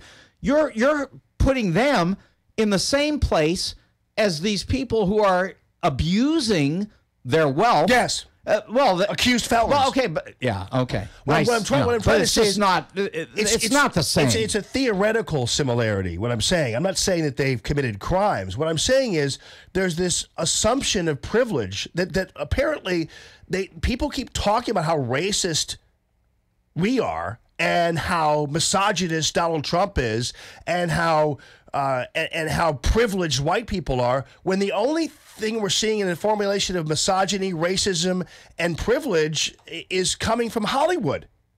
The very people who are making the charges against Donald Trump. And the people that you're talking about who have abused their positions are absolutely wrong. And it doesn't make Hollywood bad. It doesn't. I mean, Steven Spielberg isn't doing these things.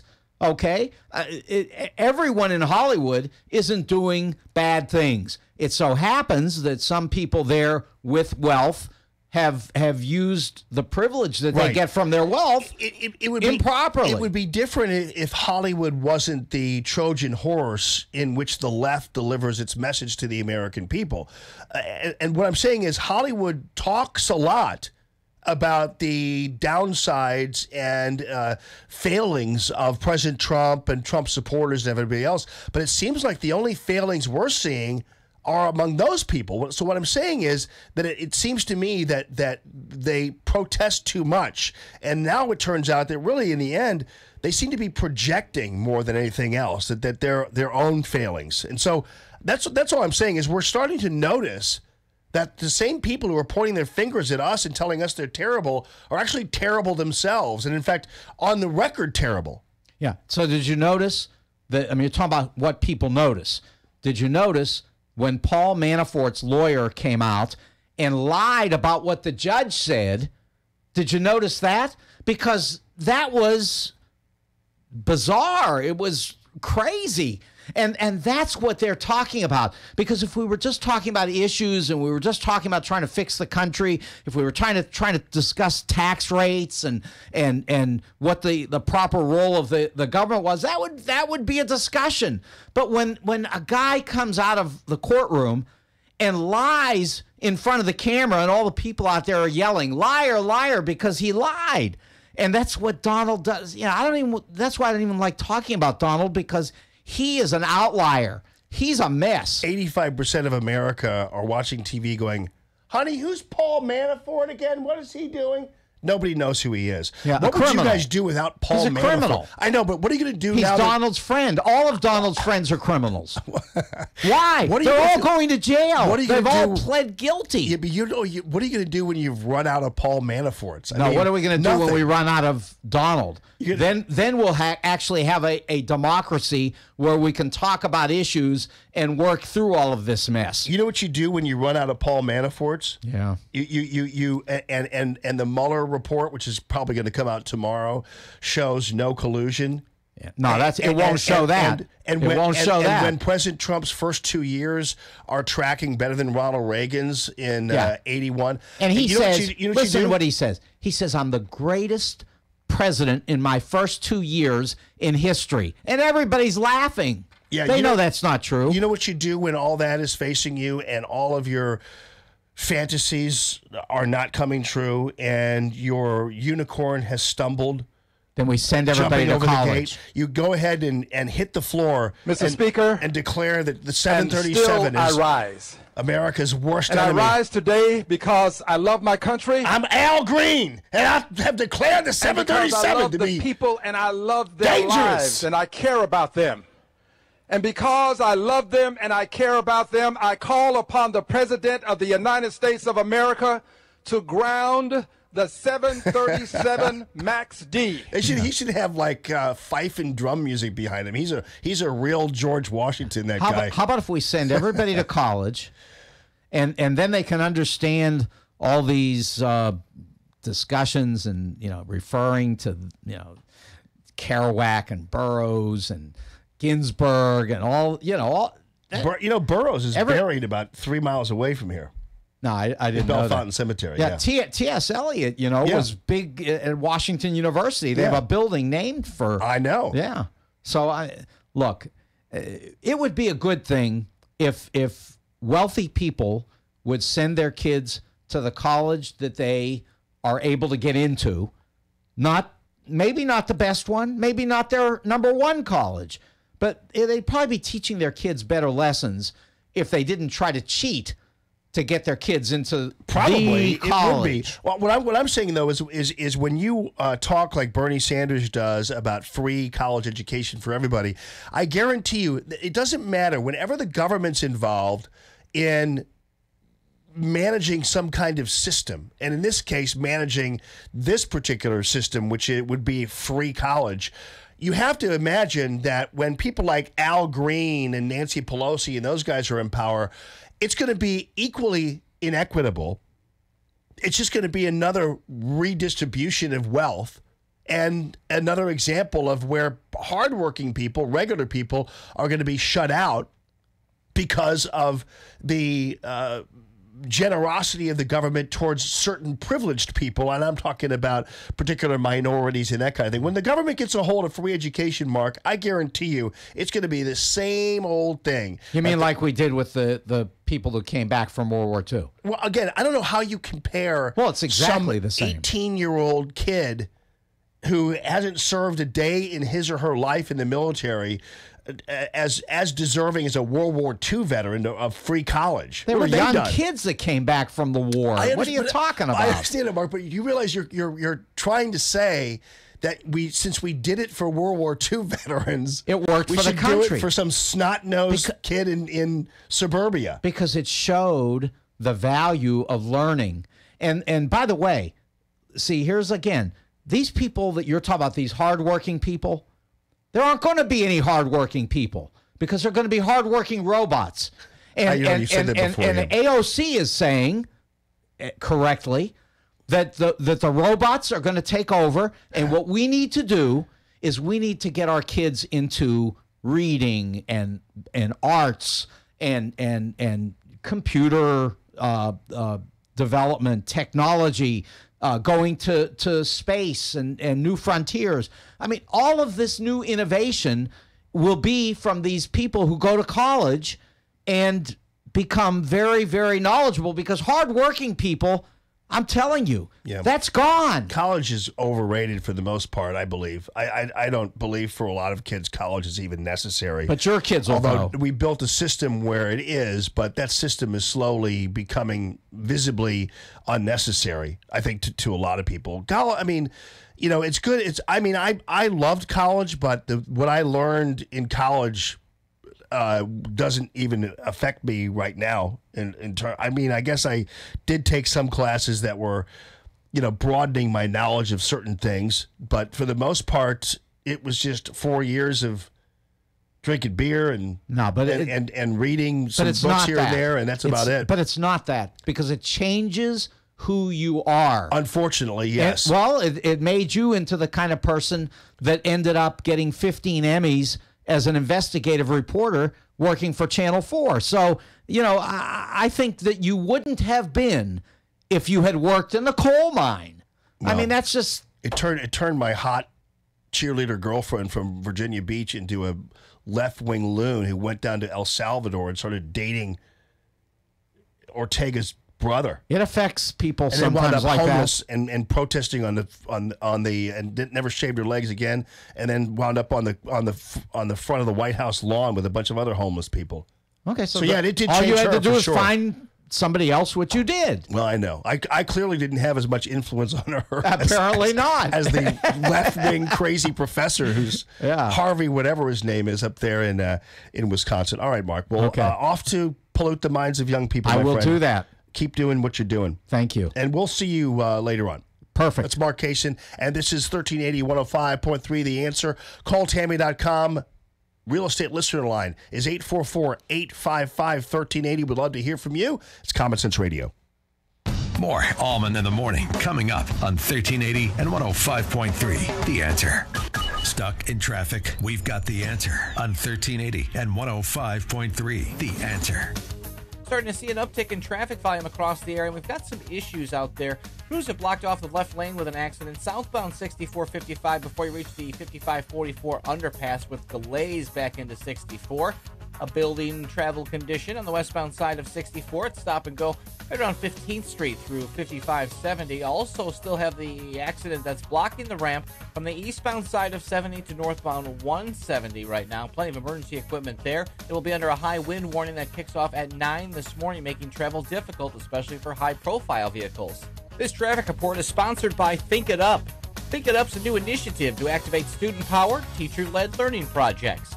Students and teachers, how can you spark great learning experiences in your classrooms today? Join at thinkitup.org. I'm Dominic Fortini with your St. Louis Metro traffic on 1380 and 105.3 The Answer. Really excited to give my MyPillow Dream Sheets a test run. Of course, you all know even before I started talking about MyPillow, I was already a MyPillow customer. In fact, I'm sleeping on a MyPillow right now. Well, not technically right now, but you know what I'm talking about. And I was sold. Mr. Lindell went on the TV, and I'm like, that dude sounds like he really knows what he's talking about and very passionate about his product. And so that made me test it out. I mean, he's a convincing guy, and all you need to do is give it a run, and you will know, too, what I know, and that is the MyPillow is an exquisite product, and it'll give you that very nice night's sleep that you deserve, contouring to every way you turn your neck. That's the benefit of MyPillow. It's a beautiful, the technology is amazing. Now, the Dream Sheets are another story, too. These are sheets that are sleeping you cool and that are comfortable, cozy, soft, beautiful. That's why they call them Dream Sheets. And right now, actually, you can get a great deal, 30% off on the Dream Sheets, and also a great deal on the pillows, offering a 4-pack that includes 2 premium MyPillows and then 2 Go Anywhere pillows, plus free shipping. The Go Anywhere pillows are just pillows you can take with you on vacay, do whatever you want to do, or even to the office if you have, you know, something there that you need to kind of put your head on. Whatever happens to be, these pillows will travel with you, and that's why they call them the To Go Anywhere pillows. So the only way to get the great deal that Mr. Lindell and I are telling you about, and the only way to get that great night's sleep that I'm getting thanks to MyPillow, is to use the promo code Jamie when you go to 800-964-3187, 800-964-3187. Use the promo code Jamie. You can also go to mypillow.com.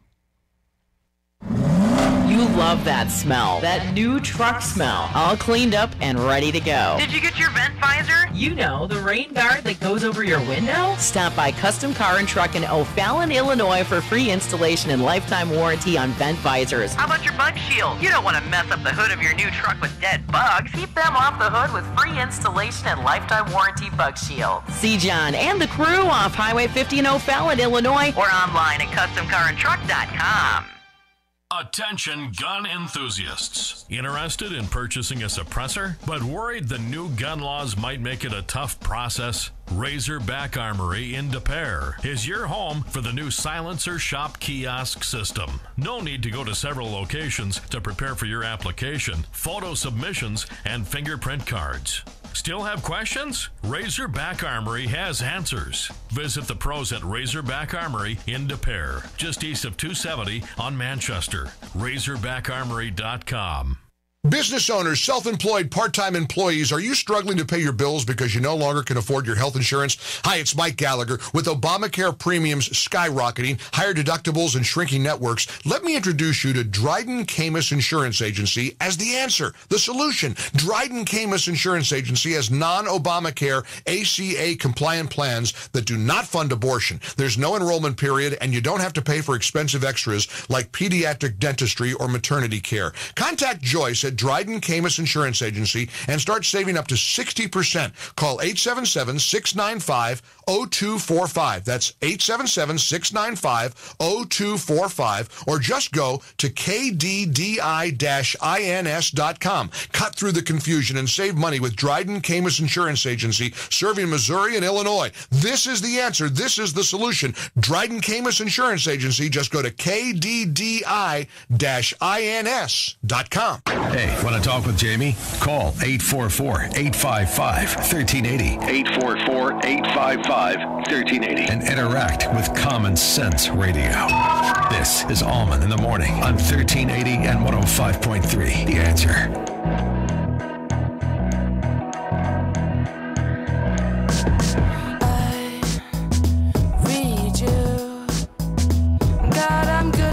I'm watching Senator Roy Blunt and Debbie Stabenow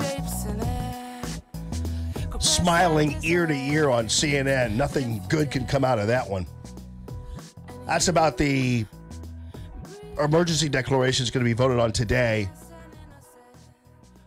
and in the Senate. And, you know, President Trump declared a state of emergency and is supported, as far as I'm concerned, by that in the Constitution, for that in the Constitution. And I think any court challenge will reaffirm his ability and indeed his right and indeed his duty to declare a state of emergency. Unfortunately, people like Senator Blunt, Marco Rubio, literally came right out of the blocks after President Trump agreed to reopen the government. And, hey, let's negotiate, blah, blah, blah. They came on the Sunday shows and said, we don't support an emergency declaration. It's like, oh, thanks a lot, guys, for giving up the one card that President Trump could play in this debate, and you guys already laid down your arms on the matter.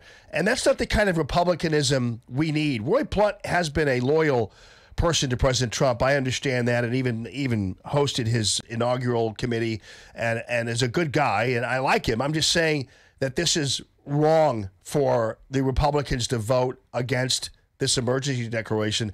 And I don't know exactly what Roy Blunt's vote is ultimately going to be, but whatever is happening there on CNN didn't look good to me. And he has indicated he's against it, the declaration. Not helpful, Senator Blunt, just telling you.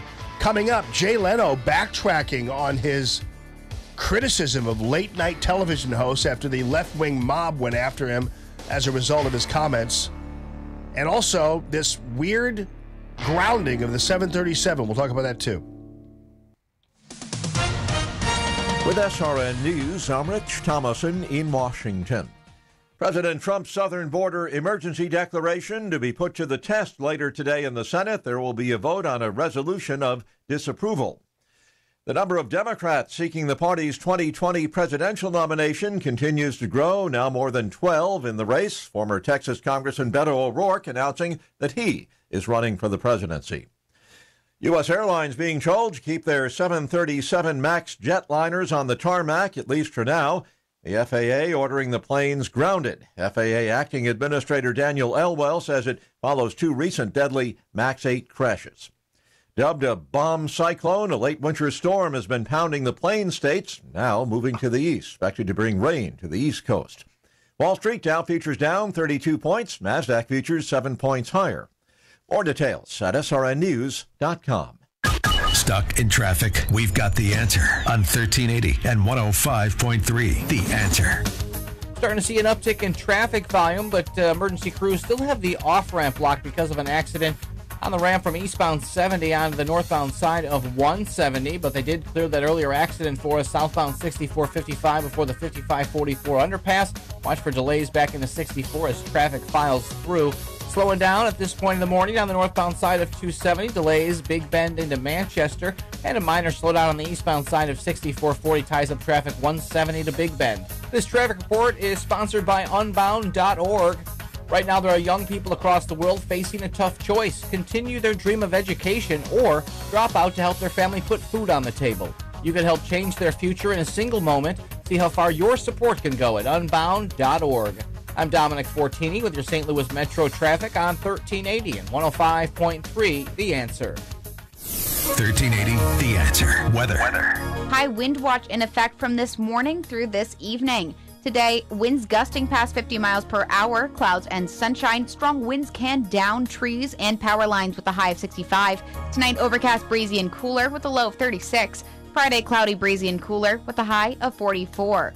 I'm Jillian Ford with your St. Louis Metro forecast on 1380 and 105.3 The Answer.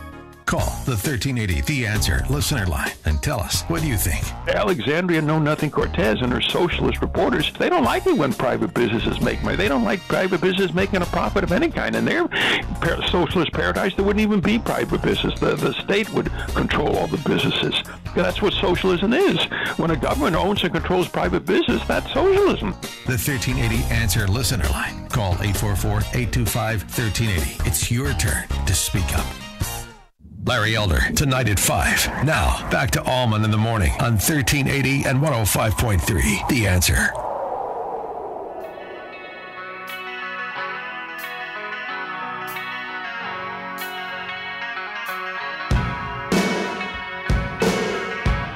The calltammy.com real estate listener line is open right now, 844-855-1380.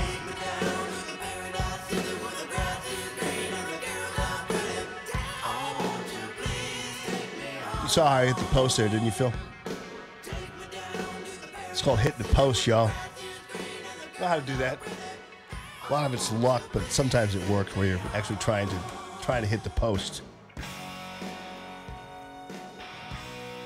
You know, I'm thinking, Maxie, I'm going to call an audible here because Jim Talent's kind of got a tight schedule. So we could go ahead and give Jimmy a call now, if you don't mind, and I'll get him back on. He just texted me that he's ready to rock on this. I have a lot to talk about still, even with Jim and others, regarding the Beto O'Rourke thing. Boy, I'll tell you what, there just is no quarter given to anybody on Twitter. And by the way, Tucker Carlson, I have some more Tucker Carlson greatness for you, because last night he went after Media Matters and the guy who runs the place, because the guy who runs the place has a little thing in his past too. So since we're dealing with everybody's past statements, Tucker decided he was going to go after this guy, and it was beauteous. So I'm going to have that for you. Jay Leno, who is now backtracking over his whole situation regarding his comments about the talk TV, late night TV, and then he had to go on The View and put his money in the till for the left because he was roundly attacked on Twitter over that.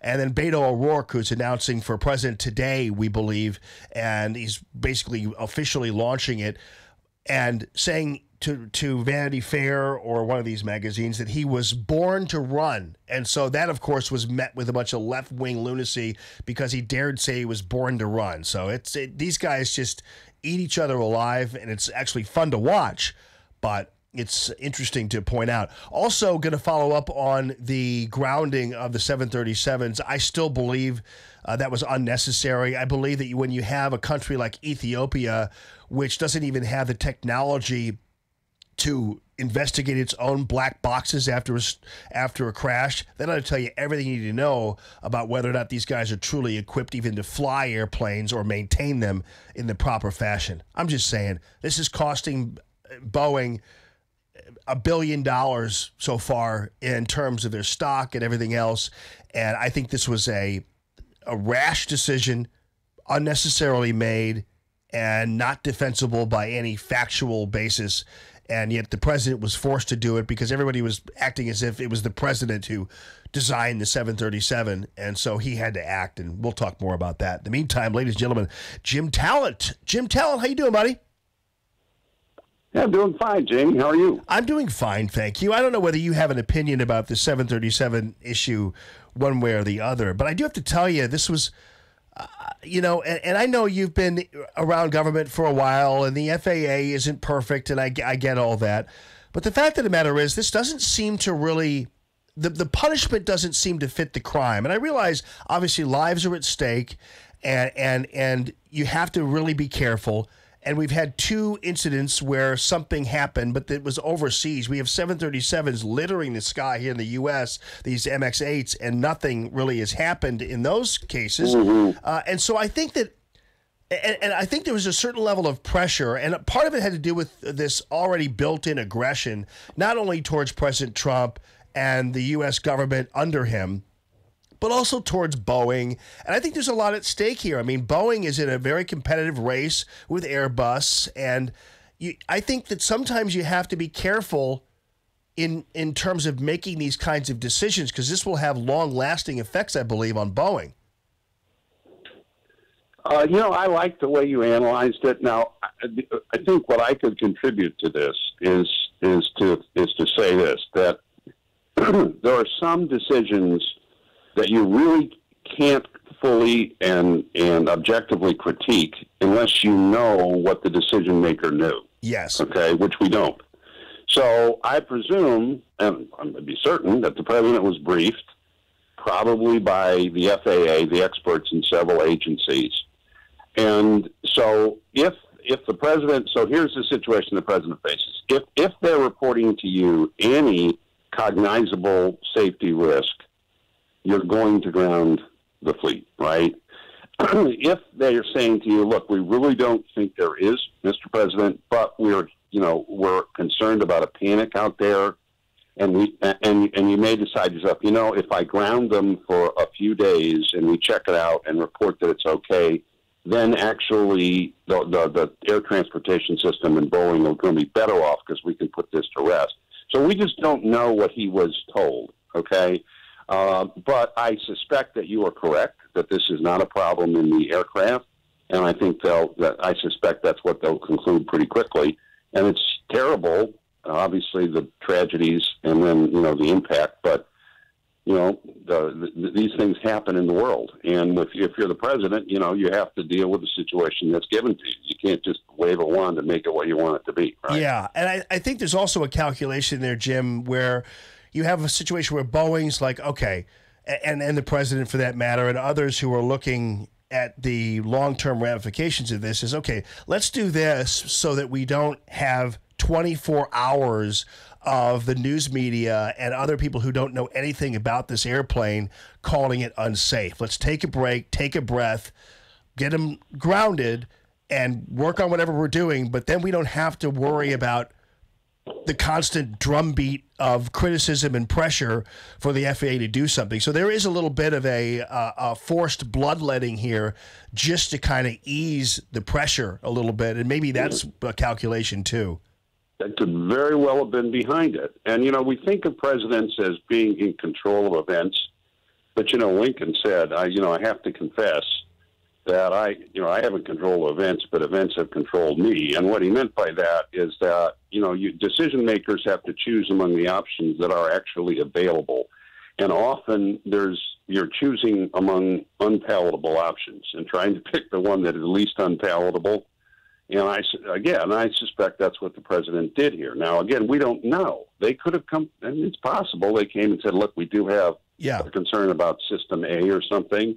And then he's going, well, we're going to have to check that out. But I suspect it's what you thought. Yeah, and it looks to me like even though they had two of these crashes that apparently, though, are not totally similar, but you have a situation where there might be a situation with the way they built the planes or built the system or the detection systems that it's a tight kind of wire, and if one pilot or one person doesn't really know how to work it, then suddenly you have 200 lives lost. And I understand there's that concern related to that. All right, so yesterday, or was it the day before, I can't remember, I was trying to get excited about this whole Brexit thing. And I've been following this for, the 900 or so days since it was introduced. And now we're 17, or now at this point, 2 weeks away from it supposedly needing to be instituted that they leave the European Union. But I was trying to get excited about it in terms of connecting it to my life and the life of U.S. citizens. Can you convince me and convince the other folks the importance of what's going on with this Brexit situation? You mean to the concrete day-to-day lives of your listeners? Well, yeah. Why is this important? I wouldn't put it. On the top 25 list of things that are likely, to affect me every day. No, it is interesting in terms of the development and what's going on in Europe. Okay. Well, what we're seeing is in a lot of different parts of Europe, in fact, almost every part of it, you could call it a slow motion, except I don't know how slow it is, rebellion against the institution of the EU. It's taking different forms in different countries. because there are different reasons behind it. But it's happening, and it's not surprising to me that the Brits took this step because, Britain has always been a sort of peculiar part of Europe. It's part of Europe, but it kind of isn't. It has its own cultural, historical traditions and its own temperament, and it never fit all that well in the EU. And I would have voted to leave when they voted to leave. And I think it was, on balance, the right decision for them. And I think the government has screwed up royally how they've handled it. And that seems to be the one thing that everybody in Britain across the political spectrum agrees on. Right. The prime minister's handled this very badly. And I think the reason comes down to a very elemental thing. Once they voted to leave and the government committed to leave, they wanted an arrangement with the EU, which was right. But the EU is angry. It is full of pretty arrogant, bureaucrats. And if you were going to get an agreement out of them, you had to be prepared to leave without one. And that's an elemental thing that everybody can understand. So in other words, they weren't going to give you a decent agreement if they thought that you weren't prepared to leave without one, because they would simply spin out the negotiation time. And then as you got near the deadline, force feed whatever they wanted on you. And that's what they're trying to do. And her big mistake was she did not prepare to leave and convince people in Britain that they could leave and it would be fine. And so now they can't get a deal and they don't want to leave without one because they're scared. And, you could have seen this coming 18 months ago. I think I said it on your show before. So I don't know what they're going to do now. And, some screw-ups are so bad that it really is hard to figure out what to do. Right. That's where they're at. Well, I imagine you had a lot of people, I don't know how you prepare for this, but I'm sure there were a lot of people who were banking, readjusted, did whatever on the exit and thought it was going to be happening. And now suddenly 2 weeks out, literally 15 days out, it's not happening. Jim, what was the genesis of the European Union to begin with? Why was, like, for instance, I was in Italy over the summertime, and one of the things I talked to with the people driving cabs and that kind of thing was we just kind of talking about Italy, and I love their national pride. I love their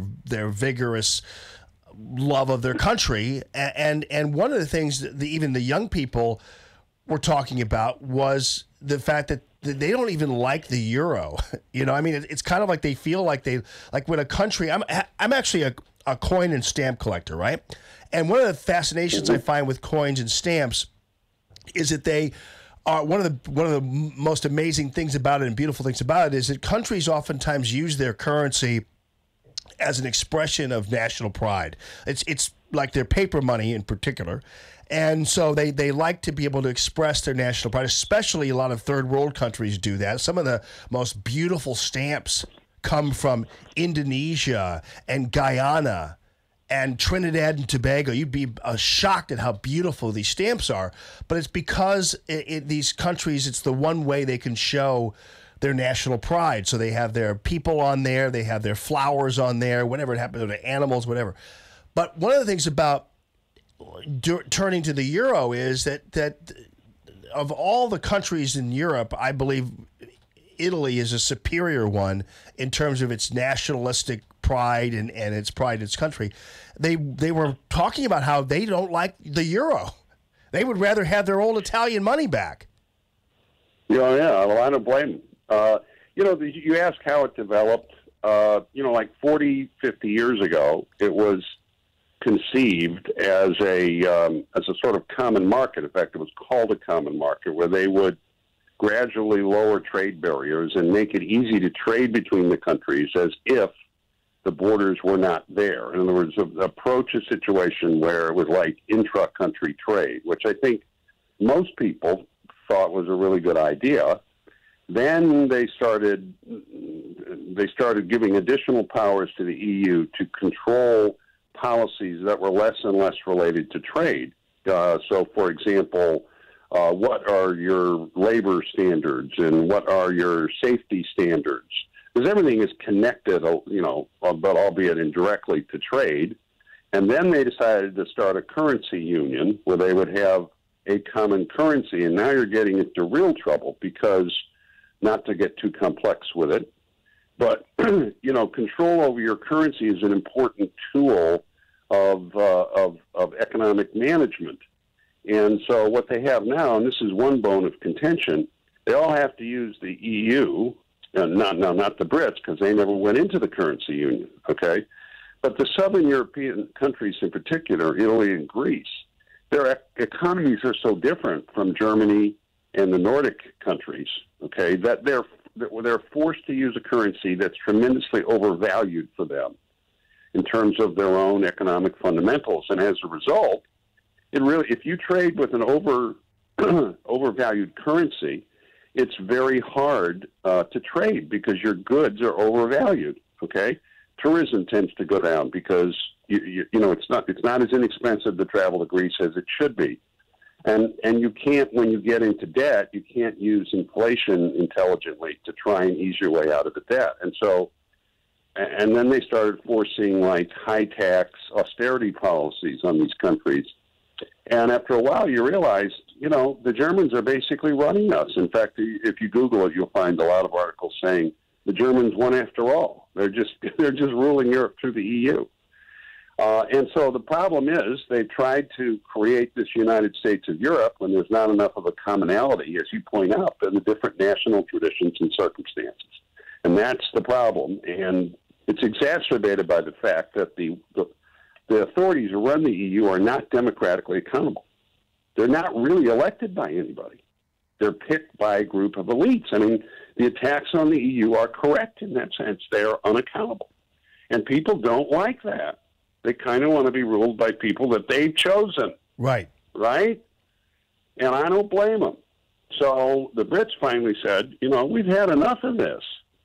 And they like the customs, the trading aspects, and they're going to cooperate in other things, but they don't want to be part of a government that they don't elect and that, doesn't have any sympathy for their particular national traditions or temperament. Yeah. I don't blame them. No. And the problem is you got a lot of people in Britain who think that's a disaster and, frankly, have been working to overturn it. And then you get others who just really are concerned about the disruptive effect, particularly since they haven't really prepared for it, of leaving without a deal. And there will be problems, and we don't have time to go into all that, and I'm not expert on it anyway, but there will be problems. So what they need to do is to prepare. So what are the problems going to be if we don't have a deal? So how can we mitigate them? They had 2 years to do it. Come on. So, and then they're kind of stuck now. Yeah. It's a failure of leadership. I don't know Theresa May. I don't like I wasn't always perfect when I was in public office, but when your name's on the door, you have to accept the responsibility for what happens. And it kind of goes with it. You wanted the job.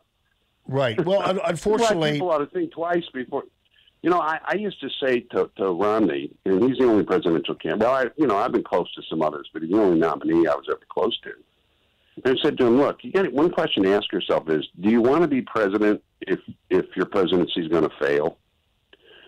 There were times in my life I've wanted to be president, but if you said to me, Jim, you can be president, but your presidency will be a failure, I would say, I don't want to be president. Yeah, right. I don't even remember as a failed president. You know what I mean? Yeah. And would you want to be prime minister if you're going to fail? Well, unfortunately, a lot of this has to do, I think, less to do with some of the people who have opposed the Brexit aren't opposed to it because they're concerned about Britain. They're opposed to it because they can't stand Theresa May. And I think we've lived through that kind of proclivity in the U.S., where decisions aren't necessarily made in the political realm for the good of the country. They're made because of certain factors that are personal or political or what have you, and don't really have anything to do with what makes sense. So, yeah, I agree. And, when you have a failure like this, the voters get very frustrated. And I don't begrudge them getting angry. And that anger expresses itself sometimes in ways that they would not express themselves, except they're so incredibly frustrated. Now, one thing I do tell people, having been on the inside of this in one capacity or another for a long time, is you cannot underestimate. People tend to think, well, this is so screwed up, there must be some master plan to actually cause this. And just don't underestimate how incompetent leaderships can be sometimes, political leadership. I mean, just don't underestimate it, because I've seen it. Yeah. Okay? Yeah. All right, buddy. Well, listen, Jim Talent, thanks so much for sharing your time with us this morning. We appreciate you as always. He's at the Bipartisan Policy Center, by the way, and really appreciate your time, brother. Okay, thanks. Thank you. Check out the calltammy.com real estate listener line, 844-855-1380. This is Common Sense Radio. More Allman in the Morning coming up on 1380 and 105.3. The Answer. Stuck in traffic? We've got the answer on 1380 and 105.3. The Answer. As traffic volume begins to rise, so do the issues across our area this morning. Crews still have the off-ramp blocked on the eastbound side of 70 onto the northbound side of 170 as they work an accident. Plenty of emergency equipment is on the scene. Southbound 170 beginning to build near Brentwood. Northbound 270 on the brakes, Big Bend into Manchester. Westbound 270 begins to tighten up at Old Halls Ferry.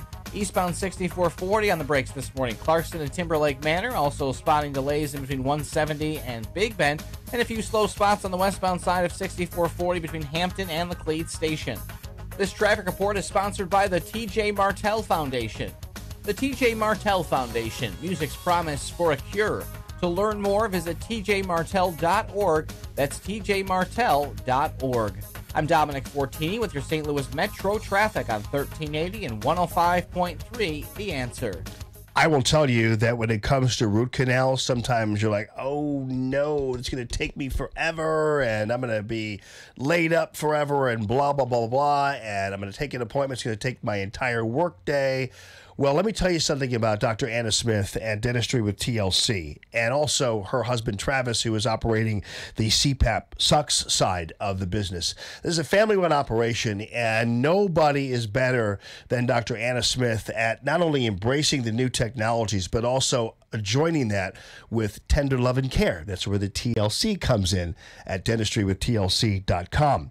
So she's developed a technique, I'm back to root canals now, where she's able to complete root canals painlessly in about 15 minutes. Can you believe that? 15 minutes is how long it will take her to do the root canal thing. So now, remember the old colloquialism, it's as bad as having a root canal.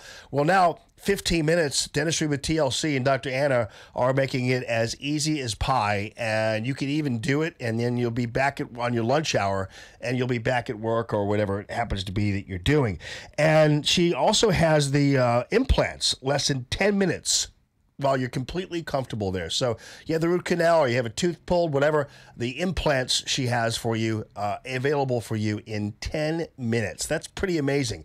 Also, by the way, she's so efficient with her time and her staff's so locked down that if she finds something while she's doing a routine teeth cleaning or whatever that needs to be addressed, maybe she finds a cavity or some signs of some gum issues, whatever it happens to be in your gums, she can take care of it that same day. You don't have to come back. And obviously it's easy to get to there in the Metro East, but she makes it just all that much more convenient for you as a patient of Dr. Anna. Also, she has the TLC Care Plan for people who don't have dental insurance. $19 a month, includes 2 cleanings a year, X-rays, doctor's exam, 15% off all dental work there. And let's go to Travis really quickly. CPAP sucks. This is a way in which they use oral appliance therapy instead of having you put that bag over your head to sleep, which is annoying and not really actually healthy for you in the end if you mess up. The oral appliance therapy keeps those passageways open, those airways open, so you get a peaceful night's sleep if you are suffering through sleep apnea. Check it out on the web. It's dentistrywithtlc.com or cpapsucks.com. Mary, the child you bear will become the greatest of men. From the network that brought you the Bible, there has been talk about Jesus. They say he's healing the sick. Comes the life of Jesus Christ. His preaching is what concerns me. He's helping people. From those who knew him best. We are his followers. We've seen him do wondrous things.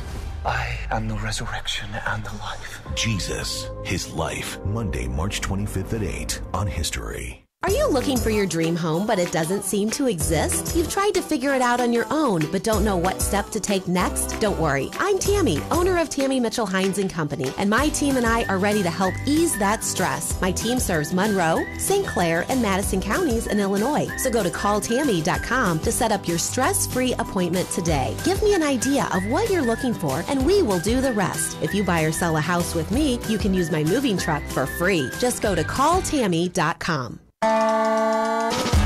Glock Days are back at Denny Dennis Sporting Goods in Fenton, Missouri, March 15th and 16th. Our Glock representative and a Glock armorer will be on site to answer questions or discuss your Glock firearm needs. The first 50 Glock handguns purchased will receive a free Glock range bag during the event. Sight upgrades are available for Glocks, and with a sight purchase, it can be installed on your Glock free of charge. Stop by and take advantage of the huge savings during this event on all Glock firearms, parts, and accessories. Friday and Saturday, March 15th and 16th, Denny Dennis Sporting Goods at 1 Gravois Road in Fenton. Give them a call at 636-349-9447.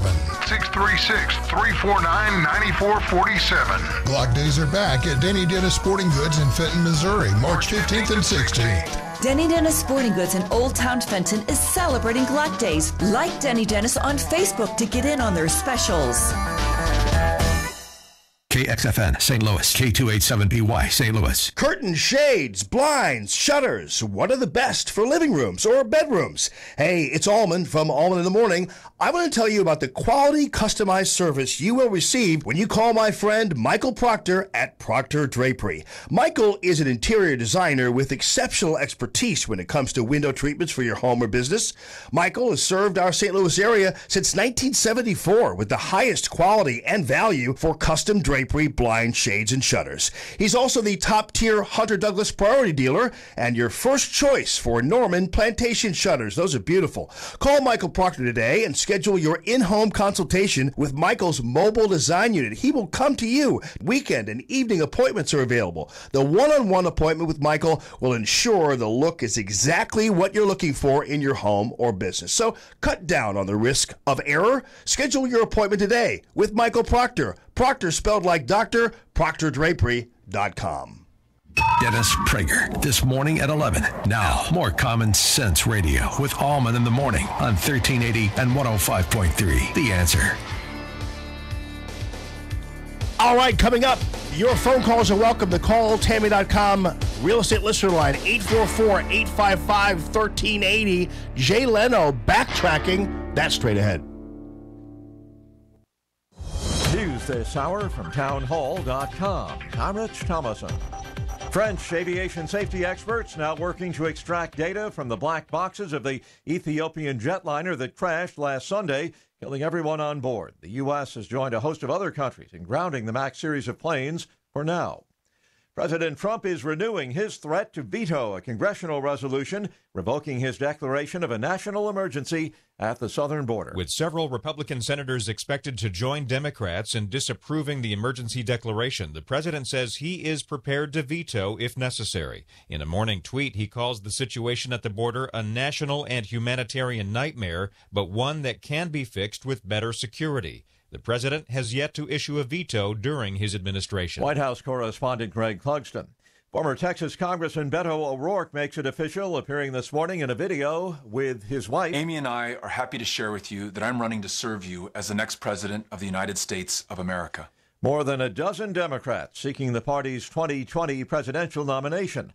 Texas Southern University political scientist Jay Eiler says that O'Rourke has been quite savvy in his use of social media. To go viral is a huge asset, and he's the only one among these top-tier candidates who's demonstrated that. The powerful winter storm that has paralyzed some of the plain states is moving east, expected to lose much of its punch by the time it gets all the way east. If you're along the eastern seaboard, major cities, D.C., Baltimore, Philly, New York, Boston, we're just going to get some rain out of this, really, with not a lot of fanfare ahead of the cold front. Storm Prediction Center meteorologist Brian Hurley. On Wall Street, stock futures pointing to a mixed open this morning. Right now, Dow futures are down about 34 points. NASDAQ futures 4.5 points higher. More on these stories at townhall.com. Stuck in traffic? We've got the answer on 1380 and 105.3. The Answer.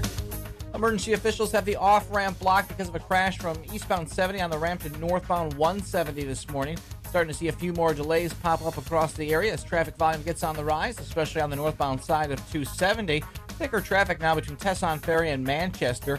Eastbound 270, a little bit slow between Lindbergh and 170. Watch for a brief slowdown southbound 170 near Brentwood. Eastbound 44 hung up between Bowles and 270. Also going to spot some delays as you approach Elm into Laclede Station. This traffic report is sponsored by Unbound.org. Right now, there are young people across the world facing a tough choice: continue their dream of education or drop out to help their family put food on the table. You can help change their future in a single moment. See how far your support can go at Unbound.org. I'm Dominic Fortini with your St. Louis Metro traffic on 1380 and 105.3 The Answer. 1380 The Answer. Weather. High wind watch in effect from this morning through this evening. Today, winds gusting past 50 miles per hour, clouds and sunshine. Strong winds can down trees and power lines with a high of 65.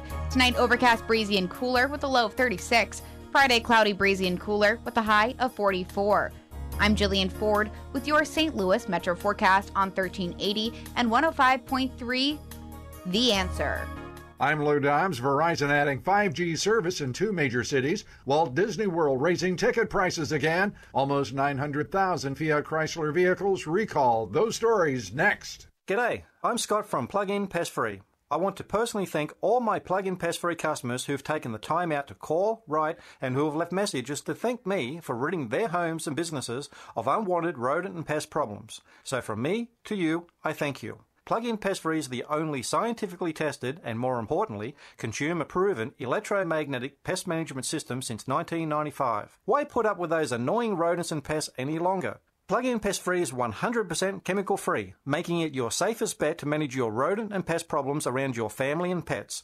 With a 60-day money-back guarantee, you have nothing to lose. So order yours today at gopestfree.com. Use promo code SAVE20 for 20% off and free shipping. That's gopestfree.com, promo code SAVE20. Don't spray and regret. Plug in and forget. Gopestfree.com today. Verizon has launched the first 5G mobile services in Chicago and Minneapolis at an additional cost of $10 a month for existing customers. That 5G platform offers data speeds up to 50 to 100 times faster than rivals' 4G networks. The self-styled most magical place on earth boosting prices again. Walt Disney World in Florida this week raising single-day theme park tickets to $219. And guests at Disney World hotels will no longer get free overnight parking. Hotel garages now charging $24 a night. Fiat Chrysler recalling nearly 900,000 of its vehicles in the United States because they don't meet emission standards. The voluntary recall includes 2011 through 2016 Dodge Journey models. Please join me for Lou Dobbs tonight, 7 o'clock and 10 Eastern on the Fox Business Network. This is the Lou Dobbs Financial Report.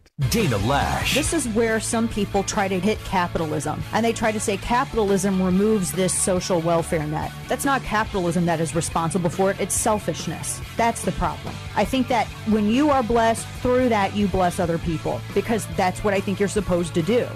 The reason that we are in the position that we are is because people don't do that. This is not something that you can mandate through the government. The Dana Show. Weekdays at 1 on 1380 and 105.3. The Answer. Imagine doing one thing that gives you an entirely different perspective about your place in the world. Think it would be worth it? Dennis Prager here inviting you to join me for a 10-day Stand with Israel tour, a tour through the land of Israel in December 2019. Come with me to get first-hand insight into Israel's fascinating past and promising future. Walk the ancient temple steps, sail on the Sea of Galilee, and so many more unforgettable moments. Return home inspired, renewed, and empowered. If you've ever dreamed of seeing Israel, this is your opportunity. With expert guides and important lectures at key sites, we'll be together in the comfort and safety of luxurious accommodations the whole time. Join me for a life-changing adventure to give you a renewed sense of purpose. Join Dennis Prager and Mike Gallagher for an unforgettable guided tour through Israel this December 2nd through 11th. Book your trip now at theanswerstl.com. Common Sense Radio with Allman in the morning on 1380 and 105.3. The Answer.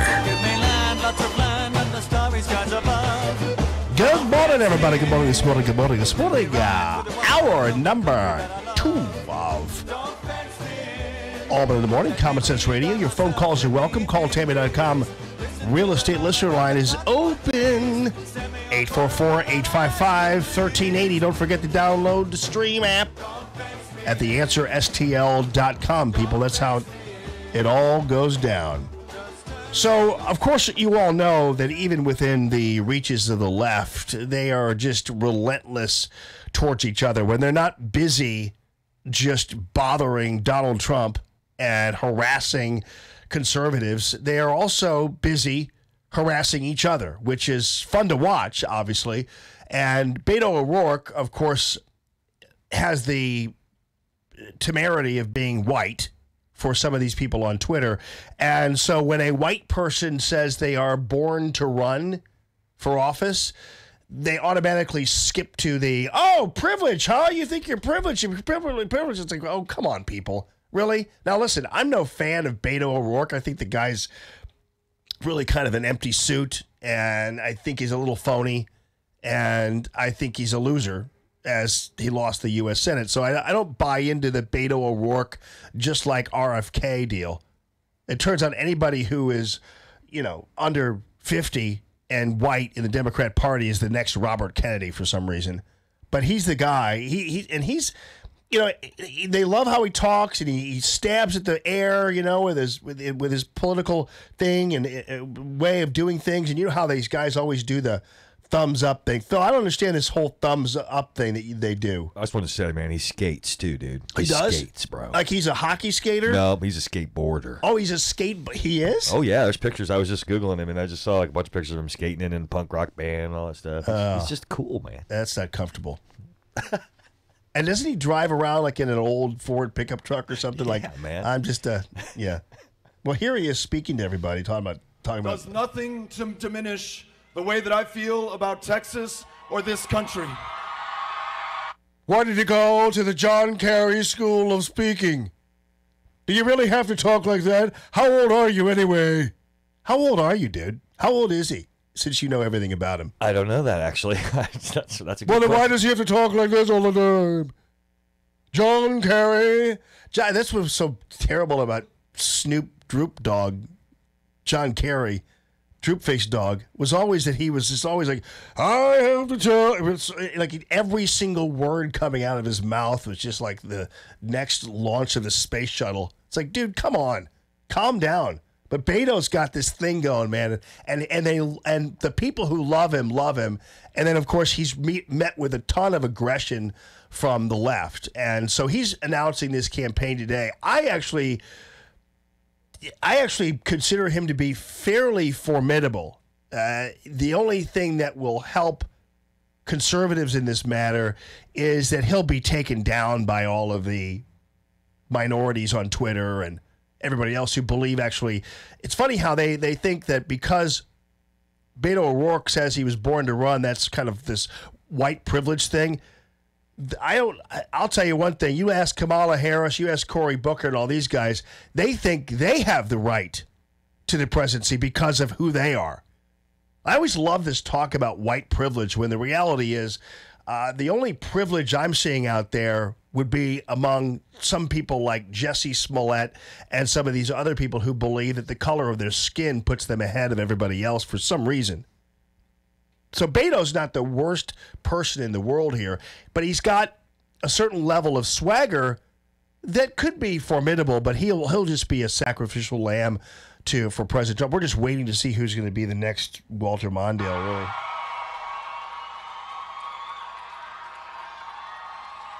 By the way, Beto O'Rourke is speaking here. If you could turn some volume up on me too, buddy, is speaking here, and there's the mist around him. Like they've got a fog machine around him up on this stage. So he's standing in this misty, foggy environment there. Getting to be with and to see all of you tonight reminds me why we set out to do this in the first place. We're not about being against anybody, not about being against another political party. Wow. That's not going to go over well with the Twitter mob either. What do you mean we're not against we're against everybody? That's not us. What are you talking about? Said the Twitter anonymous person with the tiger on their, or the Black Lives Matter sign on their avatar. And the other thing about Beto O'Rourke is if you watch him speak, he's not really comfortable. You can tell he bounces around and uses every word is met with an arm fisting, shake, whatever it happens to be, every single time he talks, talking like this. And it's as if I sat here and told you everything you need to know here on Common Sense Radio. It's like, what are you doing, dude? Who's coaching these people? That's him. We're not going to define ourselves by who or what we are against or afraid of or scared of. Well, that's not going to go over very well with the Democrat Party. Beto O'Rourke just signed his death warrant there with that speech. We're not going to go against anybody. We're going to talk positively about what we do and what our ideas are. Actually, that's very refreshing coming from a person on the left, I have to tell you. And that can make him scary to a certain degree to even Republicans, because you don't have your typical left-wing loon going out there and saying outrageous things and hating on Trump supporters or whatever. You got a guy who actually is actively already saying, you know what, I'm not going to do what you guys are doing.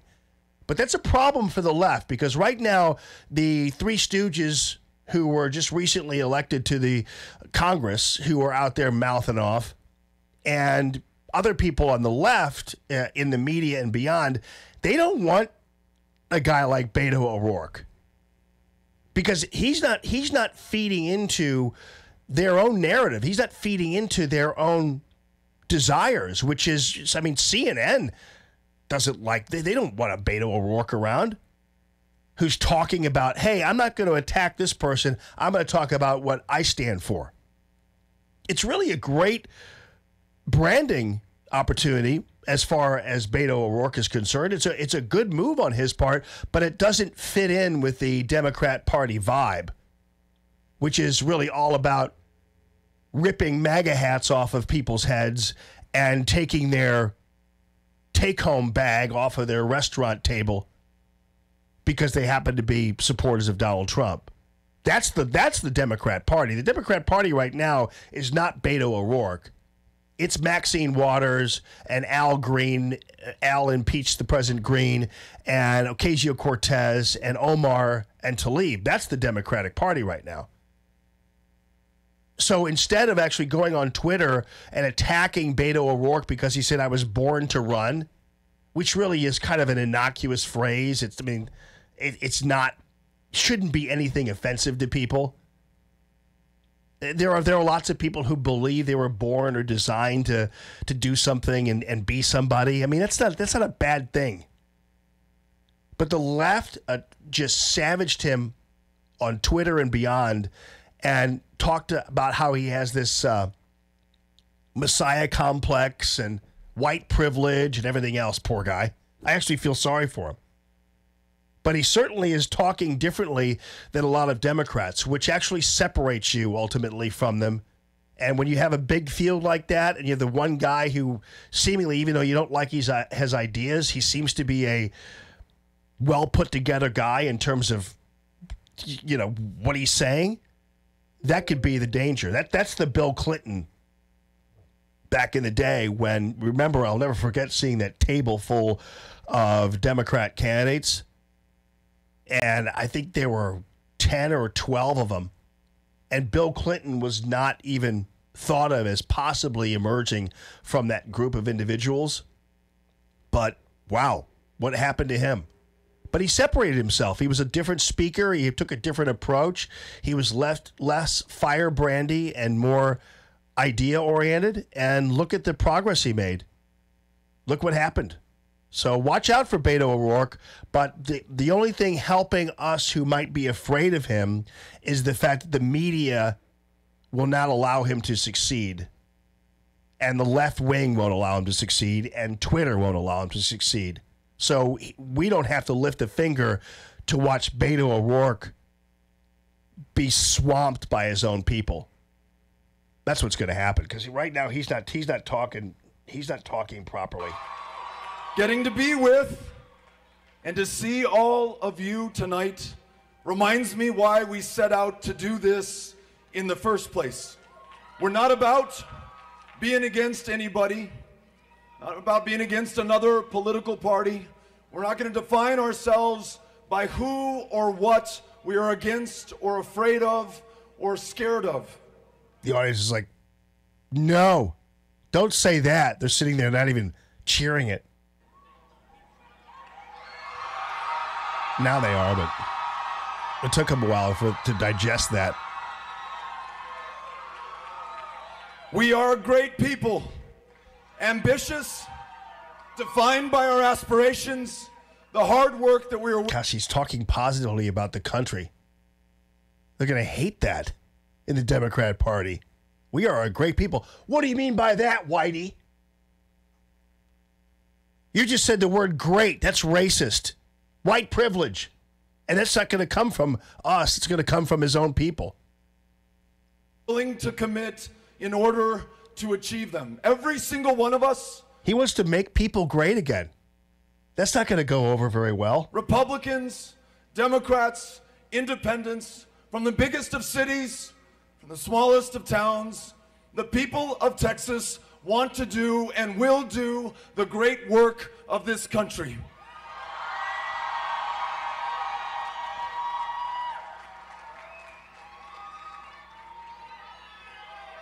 I just now had the opportunity to talk to Senator Cruz. Yeah, this is after he lost the election there, and this is the kind of vibe you're getting in all of his speeches, though, where he is talking in a way that you look at him and you look at him like he's the guy that you ID in the first 5 minutes of the movie that's going to die at the end. You know what I mean? If you watch enough military movies, like war movies and things, like got the Battle of the Bulge right here, or even if you watch Full Metal Jacket or any military movie, Kelly's Heroes or whatever, you can see. I got to see so many of the movies that within the first 10 minutes, I knew who was going to die at the end.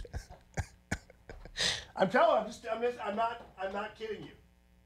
And Beto O'Rourke is too nice.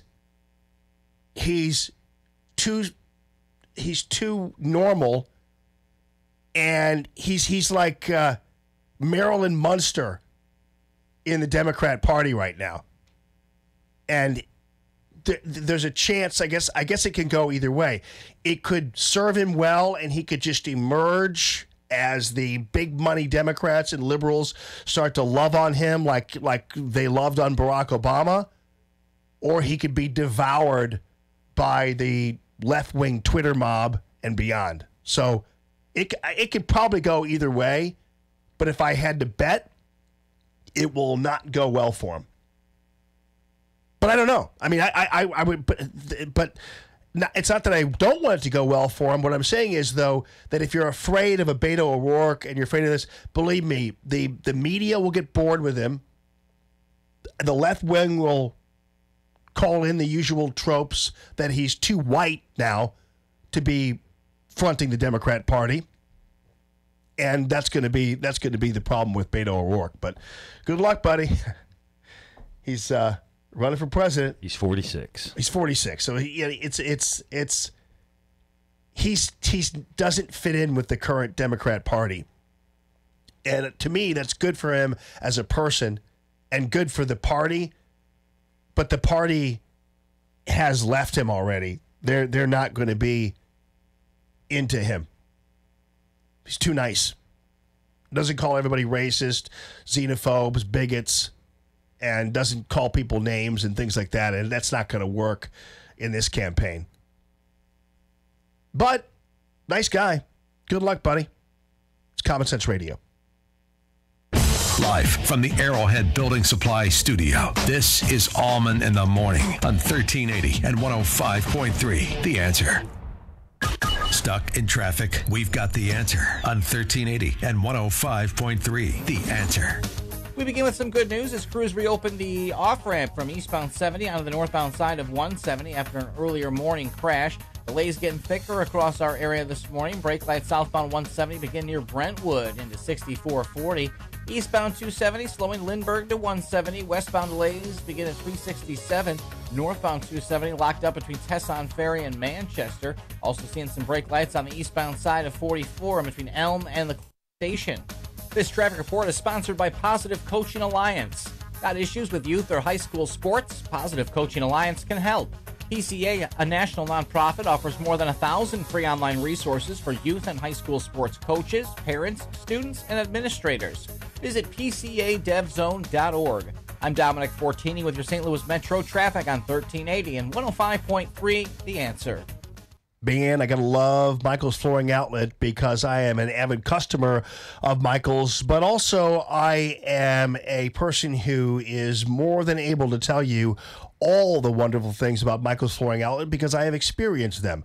If you look at the products that Michael has, and it doesn't matter whether it's the pure wood, whether it's the faux wood, which is great. I talked about this before, but I'll talk about it really quickly again. And this is wood that you could even put in your kitchen because it's not denting, it's not nicking, and it's not getting soaked in spilled milk or whatever because it is not really wood, so it's not warping or anything else. So it's really safe to use in areas that otherwise are imperiled by dogs, cats, and kids and you. So don't worry about that. That's a great product he has in all different kinds of colors and schemes and everything else for you.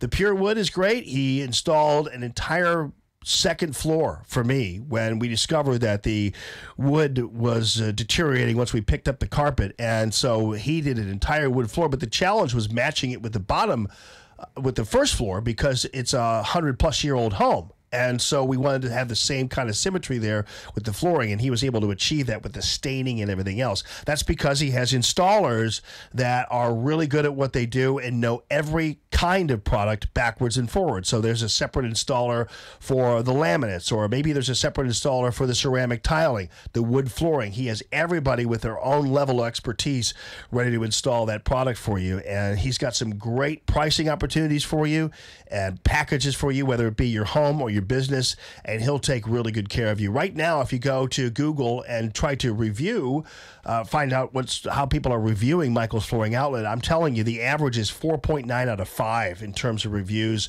And they review, if you go to michaelsflooringoutlet.com, he has reviews from each location. He's got 4 different locations. Michael started this business with $700 some 25 years ago, and this is what has come to 4 different places and one of the premier flooring dealers in the St. Louis area. No one's going to beat him in price and quality and certainly installation. It's michaelsflooringoutlet.com. That's michaelsflooringoutlet.com. Rick Pogue here with Arrowhead Building Supply, the region's #1 specialty exterior building supplier. Arrowhead has the widest range of exterior products, from the most economical and commodity items to our highest-end outside elegance collection. If you need a contractor, Arrowhead supplies products to hundreds of the best contractors and builders in the business. Call us for a contractor referral and rest easy. The Arrowhead Cube Home Visualizer tool means you can upload an actual photo of your home and change it with just a touch of your finger. Now you can be 100% confident in your selections before they are installed in your home. Our product showrooms are the largest and most beautiful in the industry. We make it simple to experience a full range of siding, roofing, window, door, deck, and even stone options for your home or business. Check us out at arrowheadbuildingsupply.com or visit an Arrowhead showroom near you today in St. Peters, Missouri, Peewee, Missouri, and Fairview Heights, Illinois. Arrowhead Building Supply. Building supplies for building success. arrowheadbuildingsupply.com. Hey, don't just listen to Allman in the Morning. See the show at theanswerstl.com. Now, more Allman in the Morning on 1380 and 105.3. The Answer. Things done away, rushing till life's no fun. All I really gotta do is live and die, but I'm in a hurry and don't know why. Happy Thursday, everybody. CallTammy.com. Real estate listener lines open 844-855-1380. I don't know about you, but I think this grounding of the Boeing 737 MAX jets is a mistake, unnecessary, overdone. But ultimately, when I say unnecessary, it probably ultimately was necessary. The pressure was just too much because you had the mass freak out among the media people and you had the mass freak out among some passengers and the mass freak out among people who just associated Boeing and the 737 with President Trump, like he made the damn thing. And so that was the problem. And so the president had to come out and say, this is what we're going to do. It's probably beneficial to Boeing at this time to stop the bleeding to a certain degree, because every single minute of the day on the media, you're hearing about how terrible the jet is and how irresponsible this is and people are going to die and blah, blah, blah, blah, blah. And so I think it gives Boeing a chance to kind of step back a little bit, keep the news cycle from just hammering the jet, and they can figure it out and then come back later.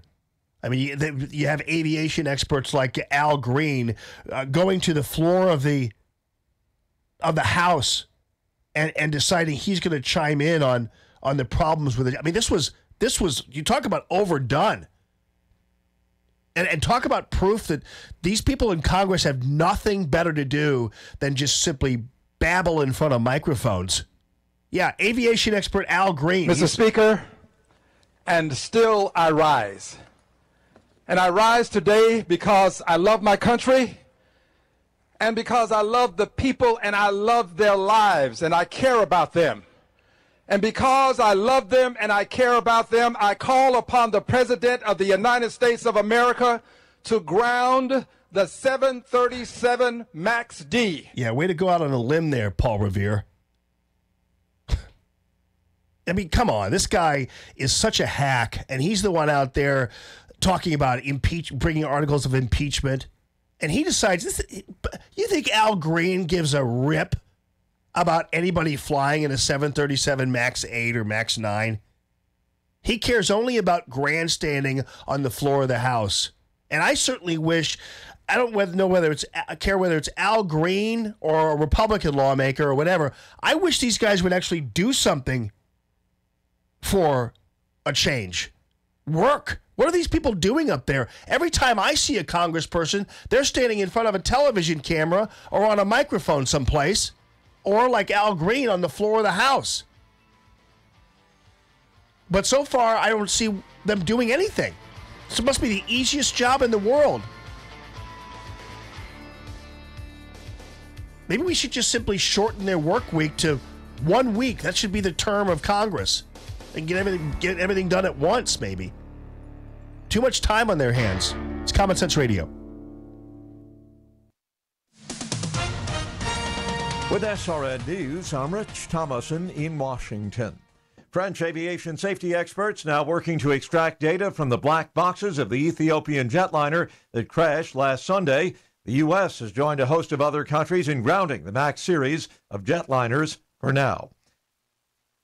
President Trump renewing his threat to veto a congressional resolution revoking his declaration of an emergency along the southern border. The Senate will vote today on that resolution, and it is expected to pass. Former Texas Congressman Beto O'Rourke makes it official, appearing in a video this morning announcing that he is running for the Democratic presidential nomination in 2020. On Wall Street, stocks opening mixed. Just after this morning's opening bell, the Dow is up 3.5 points. The S&P is off a fraction. The Nasdaq 1 point higher. More details at srnnews.com.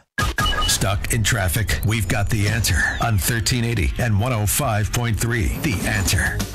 Emergency crews dealing with a crash which is taking out the right lane southbound 170 at Delmar. That's causing a delay back into Olive. Also have a quick tap of the brakes southbound between Brentwood and 6440.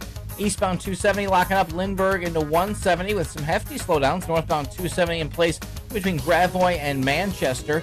Tie-ups continue on the eastbound side of 44 between Elm and the Cleve Station, and hang-ups eastbound 6440 will cost you some extra time between Clarkson and Timberlake Manor, also between Clayton and Big Bend, westbound side heavy as you approach Laclede Station. This traffic report is sponsored by the T.J. Martell Foundation. The T.J. Martell Foundation, music's promise for a cure. To learn more, visit tjmartell.org. That's tjmartell.org. I'm Dominic Fortini with your St. Louis Metro traffic on 1380 and 105.3 The Answer. 1380 The Answer. Weather. High wind watch in effect from this morning through this evening. Today, winds gusting past 50 miles per hour, clouds and sunshine. Strong winds can down trees and power lines with a high of 65. Tonight, overcast, breezy, and cooler with a low of 36. Friday, cloudy, breezy, and cooler with a high of 44. I'm Jillian Ford with your St. Louis Metro forecast on 1380 and 105.3 The Answer. Dennis Prager finds substance in Trump. The elites love form. They love you to sound sophisticated in the NPR way, a certain monotone which betrays a little emotion. As my wife put it, Obama had form without substance. This president has substance without form. The Dennis Prager Show. Weekday mornings at 11 on 1380 and 105.3. The Answer. Breaking news. Stimulating talk.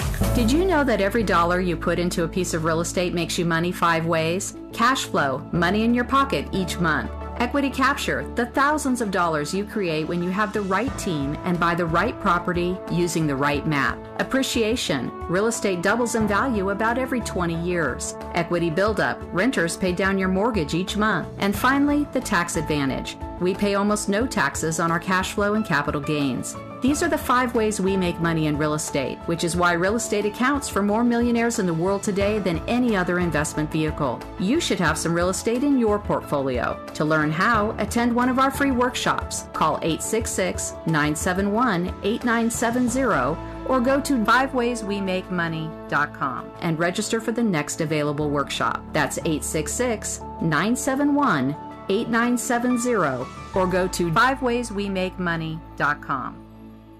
Joe Walsh. Tonight at 8. Now, more Allman in the Morning on 1380 and 105.3. The Answer.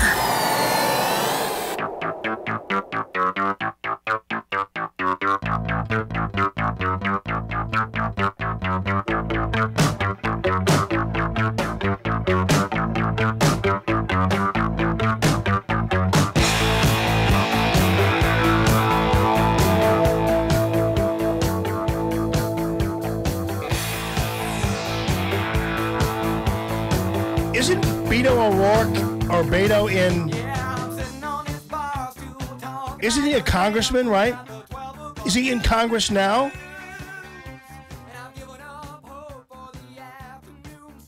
I think he is. Well, there's another person busy with the work of the country. He's in Iowa at some dumb little pancake shop or whatever they do in Iowa there, with chickens running around and everything else, and announcing that he's running for president. But I'm wondering, what are these people doing in D.C. and beyond? And we're seeing a lot of people holding hearings and Al Green giving a floor speech on his insight into the 737 MX-8 like he knows anything about it. And people standing in front of microphones and going on MSNBC and wanting to impeach the... I mean, what else are they doing up there? They don't seem to be working at all. It's kind of weird. I know today, I think the Senate's going to take up this emergency declaration vote. I think they're actually doing something there. But most of Congress isn't doing anything that... And I guess that's probably a good thing, maybe, that they're not doing anything. But how about getting in there, getting your hands dirty and rolling back some regulatory elements, or crafting some legislation that gets the government off our backs and takes the government out of our lives even more? But it seems to me like they don't have anything to do. They've too much time on their hands, really. And maybe if we just make the congressional sessions, the sessions of Congress, like maybe 10 days instead of what it is now, where they're doing this and they're taking their Easter break and everything else. I'm really glad to see that movie about Jesus on the History Channel coming out. That ought to be able to soften the blow of Newsweek magazine's annual Easter edition, where they question the existence of Jesus. You know, they always do that. Like Newsweek or Time always come out with some scientific exploration. Like, did it really happen? Does this all really happen? It's like, I like their Christmas edition. You know, the North Star was actually a planet, and blah, blah, blah. You know, they just kind of go on and on about how they debunk the Jesus and Easter and Christmas and all those holidays. So thank goodness the History Channel is going to be doing this feature. Apparently, it's really good. I'm going to get a chance to screen this and talk about it too, because they're awesome. I'm glad it's being exposed, but we're going to talk about that and promote that a little bit for you as time goes on. Good to see that. Beto O'Rourke has to watch out, though, because you have to realize that there are certain people who are big fans of his, and one of them would happen to be none other than Chris Matthews. And you remember that Chris Matthews ultimately was the one, you remember he was the one who had the thrill going up his leg when Obama was running. So Chris Matthews, apparently if you can get past Chris Matthews, you're money. But keep in mind, Chris Matthews is the kind of guy that doesn't fit in with the left either. Now, Matthews obviously is a leftist, but he's the wrong color, and he's another person who would be easily dismissed on Twitter. Yeah, but the Vanity Fair piece in which Beto O'Rourke said he's born to run has been met with all kinds of criticism by these left-wing loons. And Chris Matthews actually liked it. He was very, very, very happy about it. Beto O'Rourke makes his move tomorrow. It looks like it's going to happen. The former congressman appears to... Listen to the music they put on this thing. Jumping into the presidential race, can he turn his Texas Beto-mania into a national movement? Where do you see the cover of Vanity Fair coming up? What a kiss. All signs are now pointing towards former Texas Congressman Beto O'Rourke to enter the 2020 presidential race tomorrow. That's Thursday this week. Tomorrow, a reporter for the Texas Tribune tweeted, Beto's team is... See, Matthews likes Beto O'Rourke because he has more in common with him than he does. It's hard for Matthews to keep up there on MSNBC with the continual trumpeting of the Omar and Tlaib and these other nutbags. And so it's and Al Green. And so for a classical liberal like Chris Matthews, Beto O'Rourke is here to save the day as far as he's concerned. There are a lot of people who are saying, Thank goodness Marilyn Munster's finally come out, because we need somebody who appears normal finally. And so Chris Matthews, this is right up his alley. Volunteers from his Senate campaign. We need help sending some text messages tomorrow morning. O'Rourke is headed to Iowa tomorrow for a multi-day trip in the first caucus state. And tonight, Vanity Fair posted a new profile of O'Rourke. He told the magazine, quote, "You can probably tell." O'Rourke's he's on this dirt road with a pickup truck. I mean, shirt sleeves up. This is Chris Matthews' dream. You know what I mean? This is Chris GQ Matthews' absolute But I want to dream. run. Do I think I'll be good? I think I'll be good at it. By the way, bring back that cover a bit. That cover is the best kiss I've seen for a candidate in a long time. I always say the candidate wins who's got the sun in his face, who looks like sunny, optimistic, not the indoor bureaucrat sitting at some desk somewhere. That's the image you want. He's right. So watch out, because Chris Matthews officially has the thrill going up his leg again. So watch out. Jim is on line one. Jim, thanks for calling the show, buddy. How you doing? Hey, good morning, Jamie. Yeah, I just wanted to weigh in on this Beto thing. Yeah. I think you're right about Matthews. I would be careful calling him a classical liberal. Yeah, no, I know. Yeah, he's more of a traditional liberal, out of the FDR mold. Yeah. The progressive. Right. That's good call on that one. Yeah, I think what O'Rourke's doing here is, I think he's looking at 2024. He's got to run. He's got to keep his people behind him and his organization. But this is going to be the year of the whacked out left, and I'm not sure he's not going to play well in this primary. Yeah. But in 2024, they're gonna go back, kind of like what Clinton did back in in the 90s, early 90s, and they're gonna look at the reason Mondale lost and got crushed, and they're gonna form a more of a moderate group. And I think I wouldn't be surprised if he's not hedging to be the front runner in that in 2024. Yeah, very interesting. Because he'd be, and let's just put it this way: you have a Beto O'Rourke and a Nikki Haley, and in order to run against Nikki Haley in 2024, you're absolutely going to have to have a more moderated Democrat Party. They're going to see the destruction that'll be laid on them in 2020, and it's going to force them to become more moderate, and that's the only way they're going to actually even overcome a Nikki Haley, I think. Yeah, and that's exactly where I was headed. I think Pence, bless his heart, I'm not sure he's going to have the chutzpah and the charisma to run as president. So I really hope it's Nikki Haley. But O'Rourke against Pence, he's probably licking his chops. O'Rourke is probably licking his chops. Well, I've said earlier, though, Jim, that I actually don't believe Pence is going to be on the ticket in 2020. I actually, and I'm not saying that because I don't like Pence. I'm saying that because the removal of Pence opting out and Nikki Haley being Trump's running mate in 2020 is a classic move on the part of Trump, who's always unpredictable and who knows a little bit about how to make things happen and shake things up. And I actually believe Pence has been great. He's been a huge support. He's been an amazing asset to the Trump administration and to conservatives. But I actually think that there's a chance he might not even run with President Trump in 2020.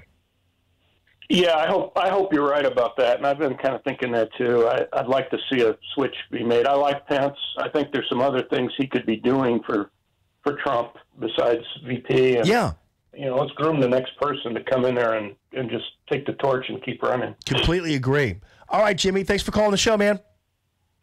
Thanks, Jamie. As always, call Tammy.com, real estate listener line, 844-855-1380. That's an interesting scenario. I know that a lot of people are big fans of Mike Pence, so I don't want you to construe my scenario as being anti-Pence.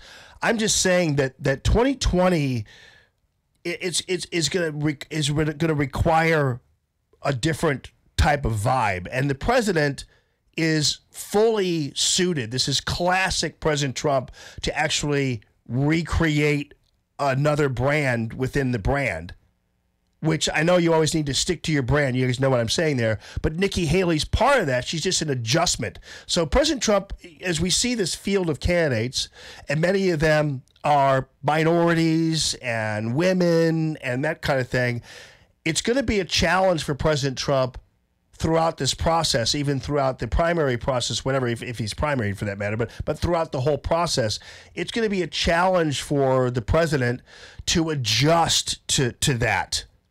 And I'm not saying he needs to have Nikki Haley on there because just because she's a woman, but the reality is it would help. And I think it would help conservatives in general.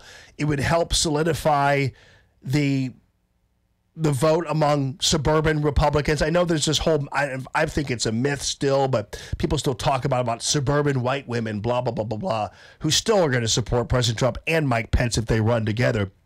But I'm just saying, this would be a classic pivot, a classic adjustment, a classic move on the part of President Trump, and fully not surprising. And Pence, has done a great job, but I'm sure you're working for a guy who instantly makes anybody next to him boring. That's just how it works with President Trump. The minute he enters a room, you are stuck to the wall. I mean, that's just how it goes. And that's not a bad thing. I mean, President Trump doesn't do that on purpose, but President Trump of anybody doesn't even need a vice president for that matter. And so Pence has been reliable. He's been great. He's been forceful, and he's a great balancer and a great kind of presence there.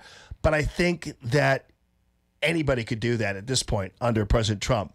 So President Trump just at this point is deciding which color he's going to repaint the wall.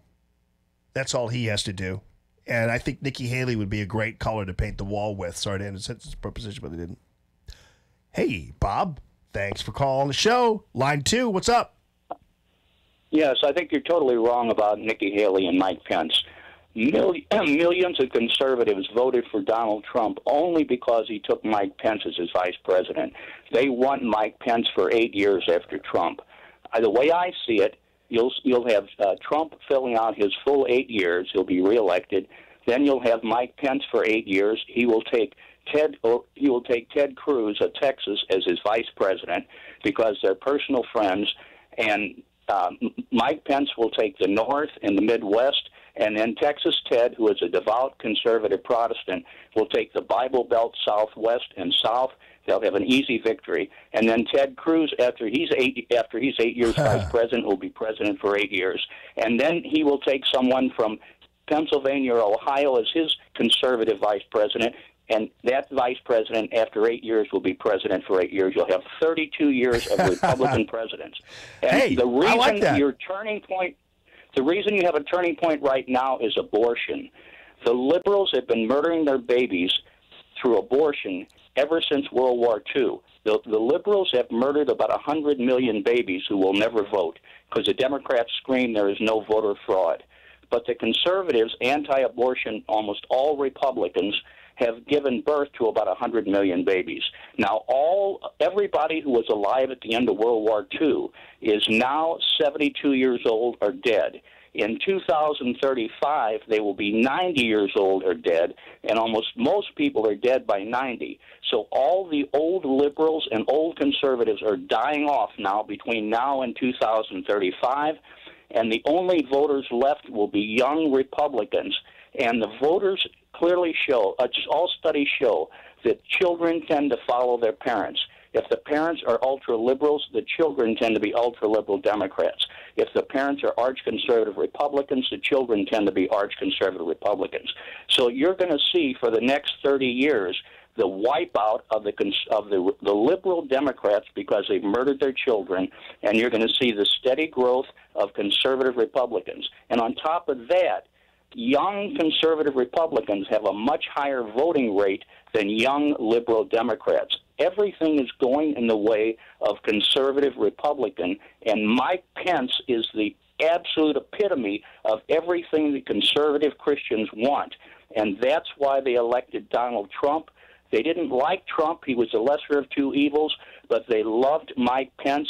And if he drops Mike Pence, you can kiss Donald Trump's reelection goodbye. Yeah, maybe. I mean, you have it all locked up there, Bob, and I like the scenario of 32 years, but I don't know who you're talking about they being, because I didn't vote for President Trump because of Mike Pence. So there's going to be I'm talking about conservative Christians. Yeah, Millions of conservative Christians voted because they see Mike Pence as a decent conservative Christian politician who's very savvy, who understands how to operate in the Congress, in the presidency, in the federal government. And as a result, they want Mike Pence because they see him as the payoff for having elected Donald Trump in 2016 and reelecting Trump in 2020. And if Trump drops Pence, Trump will not be reelected. The conservatives will walk away from him, and they will just let him go down the tubes. They'll see him as a fraud. Yeah, well, Bob, thanks for calling the show. I think you'd have to assume that this would be a dropping of Mike Pence, when actually I'm not quite sure that would be the scenario, that it would be a President Trump dropping Mike Pence. I don't think that's ever going to happen. Anything that would happen if Pence decided not to be on the ticket, it would be his own decision, obviously. There'd be no scenario, and I think you're right about that, Bob, there'd be no scenario where the president would drop Mike Pence. I think you're right to caution that from happening, and that's not what I'm advocating at all, is President Trump dropping Mike Pence. I'm envisioning a scenario where you start to adjust for the future. Now, you have a completely different scenario in terms of that, and I don't necessarily agree that that's an electable scenario for the next 30 years. I just don't. Ted Cruz was a good candidate, but he wasn't good enough. And that's just the bottom line. And people didn't trust the idea that Ted Cruz would become president of the United States. I think Ted Cruz would have lost to Hillary Clinton, to tell you the truth. So President Trump was the only Republican who could have won this race in 2016, because it wasn't the conservative Christians weren't a big enough voting bloc to push anyone through. And I also, to a certain degree, believe that many conservative Christians didn't just vote for President Trump because of Mike Pence.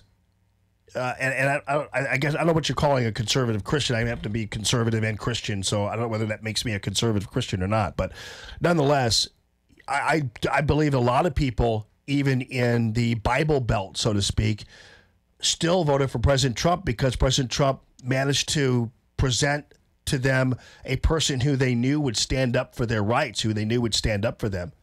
And I think Mike Pence would do that too, but I don't think that they only voted for Donald Trump because of Mike Pence. I think they voted for Donald Trump even though Donald Trump couldn't make his way through a Corinthians reading.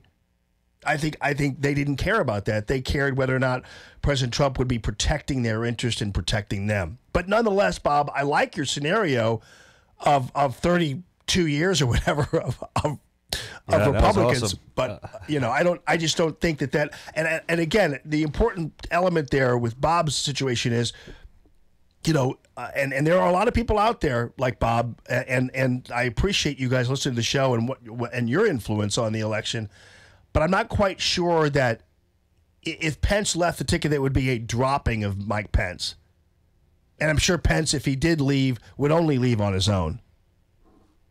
Facebook agrees with you. Yeah, very much so. Yeah, I just think that the way President Trump is always full of surprises, and I'm just saying Mike Pence is a good guy. I'm just saying that this changeup would be almost the perfect adjustment going into the future. That doesn't mean I don't like Mike Pence. I really admire the guy. I'm just saying business is business. It's Common Sense Radio. More Allman in the Morning coming up on 1380 and 105.3. The Answer. Stuck in traffic? We've got the answer on 1380 and 105.3. The Answer. Traffic delays beginning to thin out across the area. Good news if you're out and about. We do have a couple of trouble spots left over, like on the southbound side of 170, where crews have blocked off the right lane at Delmar to deal with a crash. Delays begin back near Page. Northbound 270 improving, but hang-ups Big Bend into Manchester at this point. Westbound 270 a bit slow, 367 into West Florissant. Eastbound 6440 with leftover delays, Clarkson and Timberlake Manor. Then again, Lindbergh into Big Bend. On the westbound side, you've got some hang-ups between Van Ventnor and Laclede Station. This traffic report is sponsored by Unbound.org. Right now, there are young people across the world facing a tough choice: continue their dream of education or drop out to help their family put food on the table. You could help change their future in a single moment. See how far your support can go at Unbound.org. I'm Dominic Fortini with your St. Louis Metro traffic on 1380 and 105.3 The Answer. I am happy. On Friday, I'm going to be picking up my MyPillow Dream Sheets, and I'm very excited about that. I also have pillows. I should probably, what I should probably do is give the pillows away, since I already have MyPillow, because I'm already a MyPillow customer. And so I got to tell you, I love MyPillow. I love it when I see Mike Lindell on TV. He's the inventor of MyPillow, and the guy is Trumpian in his passion and his energy. And that's what got me to get a hold of the MyPillow, because I'm like going, that dude sounds like and looks like he's very serious about how awesome this pillow is. So I completely bought into it, and boy, am I happy, because the MyPillow is very comfortable and contours all to their different stylings of sleep, whatever it happens to be, in your neck and everything else. I don't really know all the intricacies of the technology, but that doesn't matter to you. You don't care about technology as much as you care about whether the pillow is working for you, and MyPillow will do just that. And Mike, thank you for relying on me to move the pillows for you as well as the Dream Sheets. And I'm just not moving them. I'm really just trying to make you happy in your sleep. And the Dream sheets are beautiful and comfortable. They come in all kinds of different colors.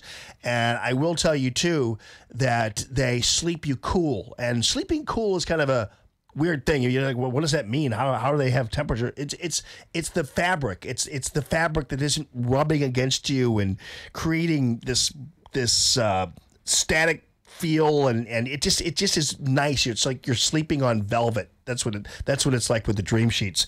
And so I want to offer you a different a variety of ways to go ahead and get a hold of not only the MyPillow but also the Dream Sheets. You can get 30% off the Dream Sheets, which is really a great deal right now if you use the promo code Jamie to get a hold of them. And then you're also going to get a really good setup here, a 4-pack of pillows. So you're going to get 2 premium MyPillows, and then you're also going to get 2 Go Anywhere pillows.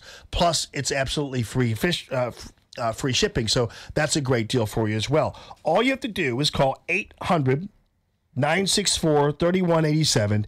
800-964-3187, 3187, and use the promo code Jamie, or go to mypillow.com and use the promo code there. Jamie.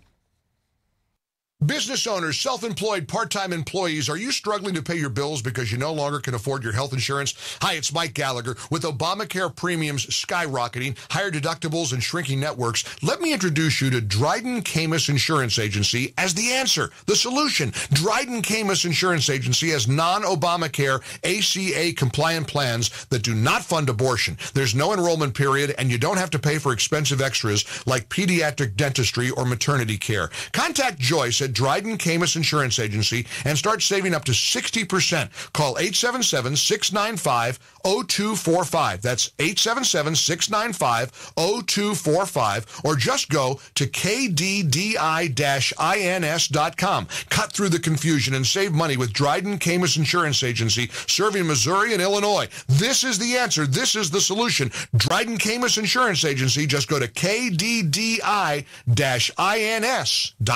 KXFN St. Louis, K287BY St. Louis.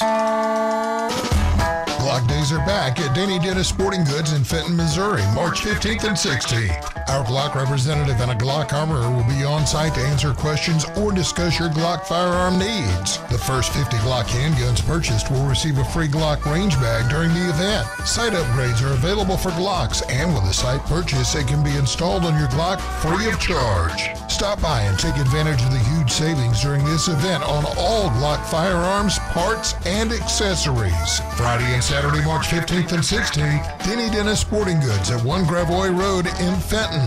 Give them a call at 636-349-9447. 636-349-9447. Glock Days are back at Denny Dennis Sporting Goods in Fenton, Missouri, March 15th and 16th. Denny Dennis Sporting Goods in Old Town Fenton is celebrating Glock Days. Like Denny Dennis on Facebook to get in on their specials. Listen to Allman in the Morning with Alexa. Wake up and say, Alexa, play The Answer St. Louis. Now, back to Allman in the Morning on 1380 and 105.3. The Answer. All right, folks, we've got Jay Leno backtracking after he made sense. He unwound it all on a place where nothing seems to make sense. The View. It's Common Sense Radio. News this hour from townhall.com. I'm Rich Thomason. Investigators hope to have at least some information from the black boxes of the doomed Ethiopian jetliner by day's end. Those devices now being analyzed by experts in France.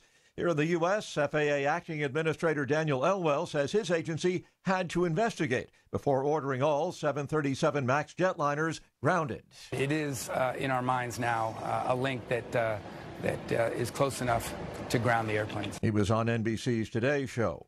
A former Texas congressman joins a growing field of Democrats vying for the party's 2020 presidential nomination. Democrat Beto O'Rourke became a political sensation during his 2018 bid to unseat Texas Senator Ted Cruz. We're not going to define ourselves by who or what we are against or afraid of. He lost by about 3%, but was immediately mentioned for higher office. Texas political analyst Jay Iyer says more than 20 other Democrats are eyeing the White House. But O'Rourke's already mobilized younger voters and raised record money with a live and gritty social media presence. O'Rourke spends 3 days now campaigning in Iowa. I'm Jackie Quinn. As the British Parliament launches into its latest Brexit debate, President Trump promising enhanced trade with the UK if and when it leaves the European Union. As the UK struggles with Brexit, the president is holding out the promise of negotiating a large-scale trade deal with the United Kingdom. He tweets, "The potential is unlimited." It's not the first time that Mr. Trump has suggested this. Last month, he told reporters that the U.S. is going to be increasing its trade with the UK very substantially as time goes by.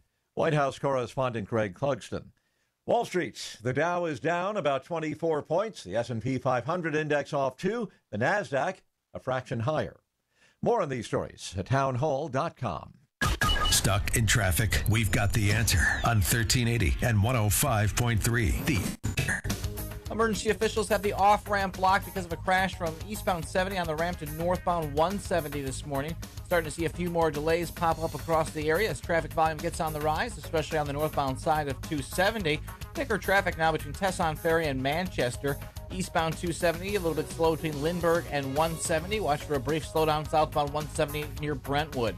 Eastbound 44 hung up between Bowles and 270. Also going to spot some delays as you approach Elm into Laclede Station. This traffic report is sponsored by Unbound.org. Right now, there are young people across the world facing a tough choice: continue their dream of education or drop out to help their family put food on the table. You can help change their future in a single moment. See how far your support can go at Unbound.org. I'm Dominic Fortini with your St. Louis Metro traffic on 1380 and 105.3 The Answer. 1380 The Answer. Weather. High wind watch in effect from this morning through this evening. Today, winds gusting past 50 miles per hour, clouds and sunshine. Strong winds can down trees and power lines with a high of 65. Tonight, overcast, breezy, and cooler with a low of 36. Friday, cloudy, breezy, and cooler with a high of 44. I'm Jillian Ford with your St. Louis Metro forecast on 1380 and 105.3 The Answer. Curtains, shades, blinds, shutters. What are the best for living rooms or bedrooms? Hey, it's Allman from Allman in the Morning. I want to tell you about the quality customized service you will receive when you call my friend Michael Proctor at Proctor Drapery. Michael is an interior designer with exceptional expertise when it comes to window treatments for your home or business. Michael has served our St. Louis area since 1974 with the highest quality and value for custom drapery, blinds, shades, and shutters. He's also the top-tier Hunter Douglas priority dealer and your first choice for Norman Plantation shutters. Those are beautiful. Call Michael Proctor today and schedule your in-home consultation with Michael's mobile design unit. He will come to you. Weekend and evening appointments are available. The one-on-one appointment with Michael will ensure the look is exactly what you're looking for in your home or business. So cut down on the risk of error. Schedule your appointment today with Michael Proctor. Proctor spelled like doctor, proctordrapery.com. When you listen to the Ed Martin movement, you never know who's going to drop in. Talking with Dr. Rand Paul, Senator from Kentucky. Trump derangement syndrome looks like it affects people's judgment. I do truly believe that many Democrats and actually many Republicans are deranged with their hatred of President Trump so much that they're not even thinking about the issues anymore. They're responding simply out of their hatred for the president. Tune in to the Ed Martin movement weekdays from 3 to 5 to find out who's dropping in next. Here's some great news. If you missed the deadline to sign up for health insurance, or more importantly, if you sign up for a plan that you're just not happy with, you still have a choice. It's called Medi-Share, and Medi-Share is a Christian healthcare sharing program. It's been around for 25 years. They have more than 400,000 members now around the country. And get this, over the years, Medi-Share members have shared more than $2 billion of each other's medical bills, so they could help share your needs too. And best of all, you could save a lot of money with Medi-Share. The typical savings for a family is around $500 a month. Your savings could be more or less, but think about what you could do with that extra money every month. So if you think you're stuck with a high-cost health plan that doesn't have much to offer, think again. You can join Medi-Share anytime, so call them today and check it out. There's no pressure. They're super easy to talk to. 844-41-BIBLE. That's 844-41-BIBLE. 844-41-BIBLE. This hour of Allman in the Morning is brought to you in part by Dr. Anna Smith. Come see what your smile can be at Dentistry with TLC. Common Sense Radio with Allman in the Morning on 1380 and 105.3. The Answer. Give me land, lots of land, and the starry skies above. Don't fence me in. Let me ride through the wide open country that I love. Don't fence me in. Good morning. Happy Thursday, everybody. And you can call into the line right now. The calltammy.com real estate listener line, 844-855-1380. Oh, yeah. I mean, listen, Beto O'Rourke, man, he holds sway over even the reporters of our network, man. Because Jackie Quinn, that person who did the report, she loved him. He's got that gritty thwagger. It's like, boy, wow. He's called Beto O'Rourke gritty. Anyway, she seems to like him. So, I mean, I'm just telling you, he has that influence on people. And, of course, Chris Matthews, it caused a thrill to go up his leg, that's for sure. But, yeah, I think that, but keep in mind, you have to realize that 75% of the left-wing Democrats out there are saying to themselves right now, we're going to wipe that smile off that happy white boy's face fast. It's only a matter of time before they turn on him in earnest. They already did when he was on the cover of Vanity Fair and he said he was born to run. They made that out to be some kind of racial comment, like white privilege comment, these people on these goofballs on Twitter. And, Twitter's the one that runs the news around here. And so they're going to, and then they said he had some kind of messiah complex or whatever, just because he said he was born to run. It's like, that's pretty innocuous. Anyway, watch out for him, but they'll destroy him in due time. It'll be like when Hillary posited the idea that Obama was born in Kenya. You're like, wait a minute, I thought that was Trump. No, that was Hillary. Just so you know. All right, so speaking of the sway of the left-wing mob and the left-wing crazies on Twitter and social media and beyond, by the way, just for your information, I'm not saying that Beto O'Rourke is a good candidate. He's got a good Democrat. The guy is as left-wing as possible. He's just kind of hidden into that boy wonder RFK body. That's what it is all about. He's no different. He might be even farther left than Kamala Harris or Cory Booker, for crying out loud. So don't let his Ford pickup truck, I'm out on a dirt road, sleeves rolled up, boyish charm fool you. He's as about as left as Bernie Sanders is. All right, so anyway, we've got Jay Leno, who came out and criticized, or at least seemed to, the politicization of the late night talk shows and how crazy. Oh, by the way, you know what? I was watching a little bit more of Don Rickles. This was actually the roast of Sammy Davis Jr. And you know what? I think that if I replayed the roast of Sammy Davis Jr. on the radio, and even though there's no foul language, there's no racial slur or anything, I guarantee you if I played that on the radio, someone like Media Matters or others would say that that's racist. Even though Sammy Davis Jr. is laughing his butt off at what Donald Trump was saying. I was thinking about this and going, man, I should play some of these clips. I'm thinking, well, wait a minute, though. How far afield would I be of whatever regulations there are out there or anything else? Isn't it sad that I can't play a Don Rickles roasting of Sammy Davis Jr. clip from 1973? Actually, I might just play it anyway now. Now I want to. And it's funny because it's a time when people just kind of laughed about things. And I'm not saying that some of it wasn't kind of weird, a little bit too much, but it was a time that was very, very different from it is today. anyway, so Jay Leno was lamenting, he with Johnny Carson in those days. That's why I'm getting to that, because Rickles I was talking about with Johnny Carson on the other day. But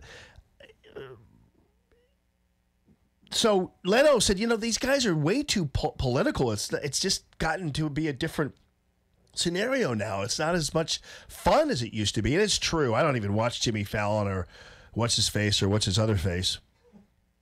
But I think that it's gotten way too crazy, and Leno did that. So what happened?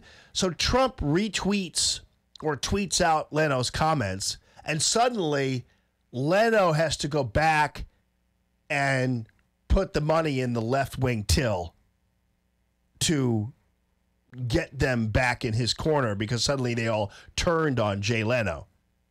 And so Jay Leno goes on The View and pretty much waters down everything he said before that. I'm glad you're not on today, given Trump president. Well, actually, I sort of am, because to me, it's easier when you kind of like people. The first time I had Barack Obama on the show, he was a senator.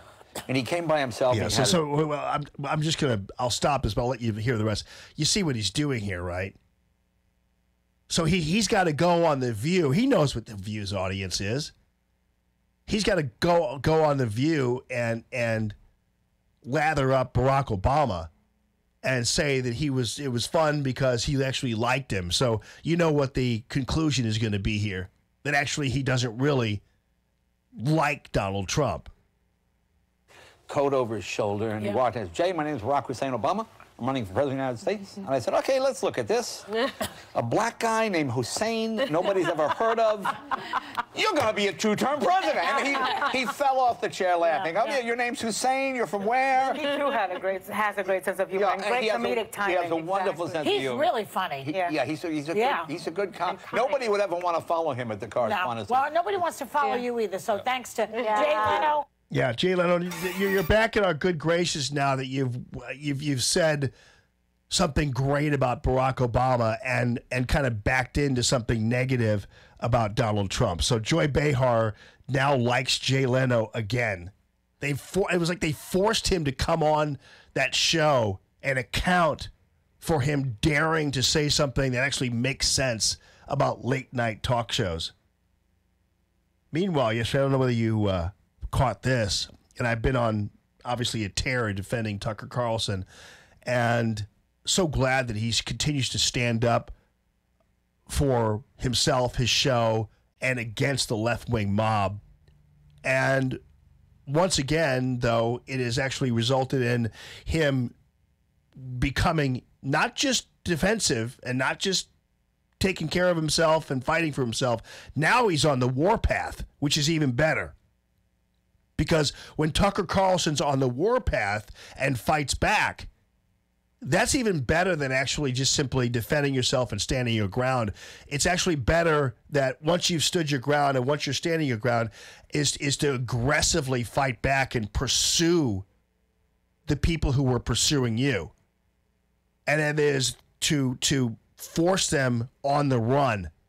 Don't let them surrender, but you chase them down and hunt them down and erase them permanently. And Tucker Carlson's onto that, although the rest of the media isn't picking up on it. I noticed that the mainstream media, USA Today, and all these guys loving the Tucker Carlson attacks, but actually are ignoring what Tucker Carlson did last night, which was attack back. Check it out. This was on the Media Matters president, leader. Chris Hayes is an anchor over on MSNBC, the one with the glasses. Hayes' political views aren't very interesting, cringing hipster sensitivity burnished with low-grade academic buzzwords. Pretty banal stuff. But Hayes always seemed like a decent guy personally. He didn't seem like a hater. It was hard to imagine him promoting open racism or anti-Semitism. Or at least it was hard to imagine until the other night. That's when Hayes invited a man called Angelo Carasone onto his show. Carasone runs Media Matters. Almost every day he issues outraged press releases accusing other people of bigotry. And yet, because everything is irony, Carasone is himself an enthusiastic bigot. We know this for sure because he has written about it extensively. It turns out that for years, Carasone maintained a racist blog. One post entitled, quote, "Tranny Paradise," addressed a crime story from Thailand. A Bangladeshi man had been robbed and assaulted by a group of male prostitutes dressed as women. Carasone objected to the idea that this was even a story and ridiculed South Asians as inherently ugly and poor. Quote, "Is the writer a tranny lover too? Or perhaps he's just trying to justify how these trannies tricked this Bangladeshi in the first place. Look, man, we don't need to know whether or not they were attractive. The effing guy was Bangladeshi. What the hell was he doing with $7,300 worth of stuff? The guy's Bangladeshi." So this is Tucker. This is the guy who is overseeing and completely in charge of media matters and is overseeing the attack on Tucker Carlson for things he said 15 years ago. It never fails.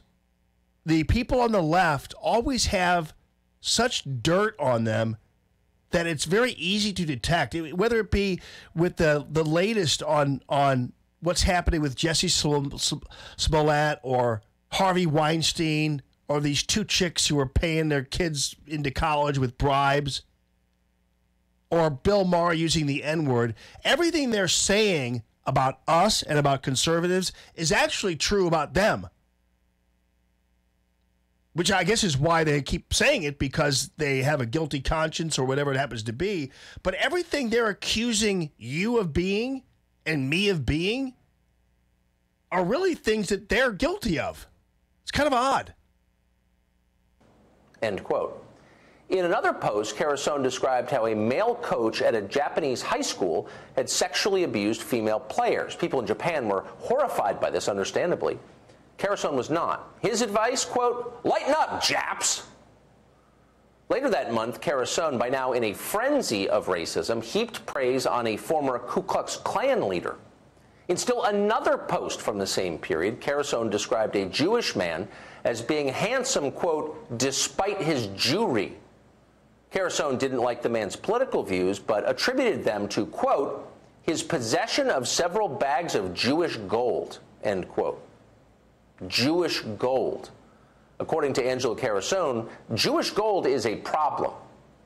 Media Matters probably ought to issue a press release about this. They've done a lot more for a lot less. And yet somehow, and this is the remarkable part, Chris Hayes managed to pretend that none of this ever happened. Hayes never mentioned the Jewish gold. He never said a word about the Japs or the trannies or the Klan or even those dirty Bangladeshis who deserve what they get no matter what the tranny lovers say. None of that. Instead, Hayes gave cover to Carasone's bigotry and anti-Semitism. Amazingly, he even directed his viewers to Carasone's website. Angela Corson, of course, all that can be found at Media Matters website, so you can listen to the full clips, get the full context. Right. Pretty amazing. If a guy with a history of ranting about Jewish gold came on your show, would you ask him about it? Would you challenge him on it? How could you not? You'd feel morally obligated. But Chris Hayes didn't. That tells you a lot. Now, to be clear, we're not calling for either of these people to be imprisoned or executed or even fired from their high-paying jobs. We're not planning to organize an advertiser boycott against them. We won't picket their offices with bullhorns. We won't attack their children. But we do think you should know what they're actually like. And in Chris Hayes' case, it's kind of depressing to find out. Turns out you really never know who people are. So that was outstanding. And that's Tucker Carlson actually not just fighting back, but aggressively pursuing his enemies, chasing them as they retreat. And that's what you got to do. That's what you got to do to people who think they have the upper hand on you, who are trying to bully you and coerce you and mob action you, is once you catch them, once you have them dead to rights, it's time to go ahead and put their noses in the poop that they laid on your floor and remind them who's in charge and who has the roost. That's what you got to do. It's not enough just to simply be and maintain and stay. You have to actually kill them off. And by killing them off, I don't mean killing them, okay? Just in case your Media Matters monitoring a broadcast. But all I'm saying is that's what you got. This is the kind of action that conservatives need to take on a regular basis when this stuff comes your way. It's not enough just to defend yourself and be quiet and maintain. You have to actually aggressively fight back, and sometimes even with bigger weapons. And of course, in this case, guess who has the bigger weapon already? It's Tucker Carlson, because he has the #1 show in prime time right now, cable. And Chris Hayes, I don't even know how many people watch his show, but let's put it this way. More people know about Chris Hayes now than know about Tucker Carlson's comments. Believe me, 15 years ago, after watching Chris Hayes. So there's just simply no match for the Tucker Carlson audience or anything else, and Tucker knows that, and so it's time to stomp on the ants. It really is.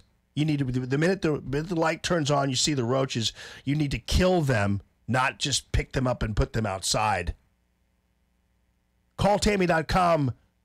Real estate listener line is 844-855-1380. The Call Tammy.com real estate listener line, 844-855-1380. It's Common Sense Radio. More Allman in the Morning coming up on 1380 and 105.3. The Answer. You love that smell. That new truck smell. All cleaned up and ready to go. Did you get your vent visor? You know, the rain guard that goes over your window? Stop by Custom Car and Truck in O'Fallon, Illinois for free installation and lifetime warranty on vent visors. How about your bug shield? You don't want to mess up the hood of your new truck with dead bugs. Keep them off the hood with free installation and lifetime warranty bug shield. See John and the crew off Highway 50 in O'Fallon, Illinois, or online at customcarandtruck.com. I'll tell you, Matthew Mitchell and the Matthew Mitchell Allstate Agency is where you need to be when you are insuring your car, when you're insuring your house, when you're insuring your young driver. All those things, if you're not with Matthew Mitchell and the Matthew Mitchell Allstate Agency, I pretty much guarantee you're paying too much for. And if you just let him look at your current house insurance, if you let him look at your current car insurance like I did back in the day, I guarantee you're going to tear it up. Whoever you're with, you're going to go the other way. And part of the situation here, too, is that when it comes to all the things you're able to do with your premiums and deductibles, everything can be low with Matthew Mitchell and the Matthew Mitchell Allstate Agency. 855-QUOTE-ME. Oftentimes, insurance agencies, what they'll do is they will go ahead and give you the low premiums and trick you into believing that everything's great, but your deductibles are hugely high.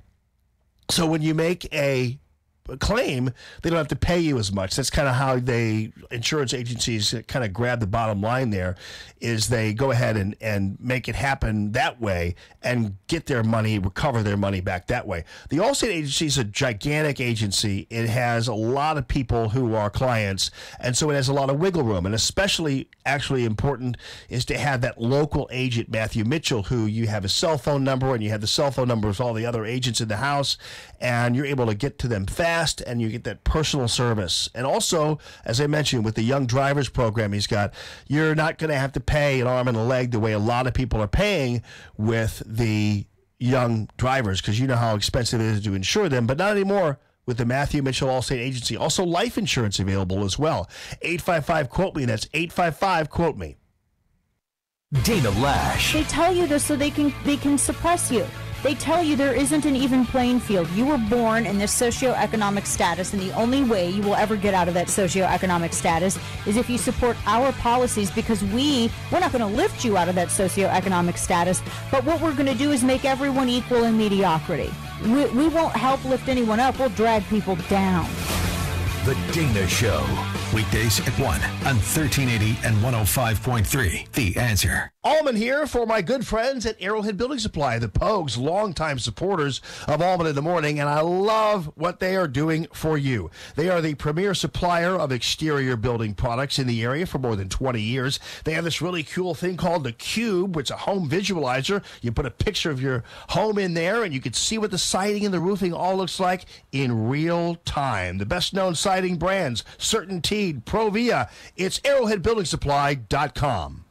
America First with Sebastian Gorka. Tonight at 11. Now, more Common Sense Radio with Allman in the Morning on 1380 and 105.3. The Answer.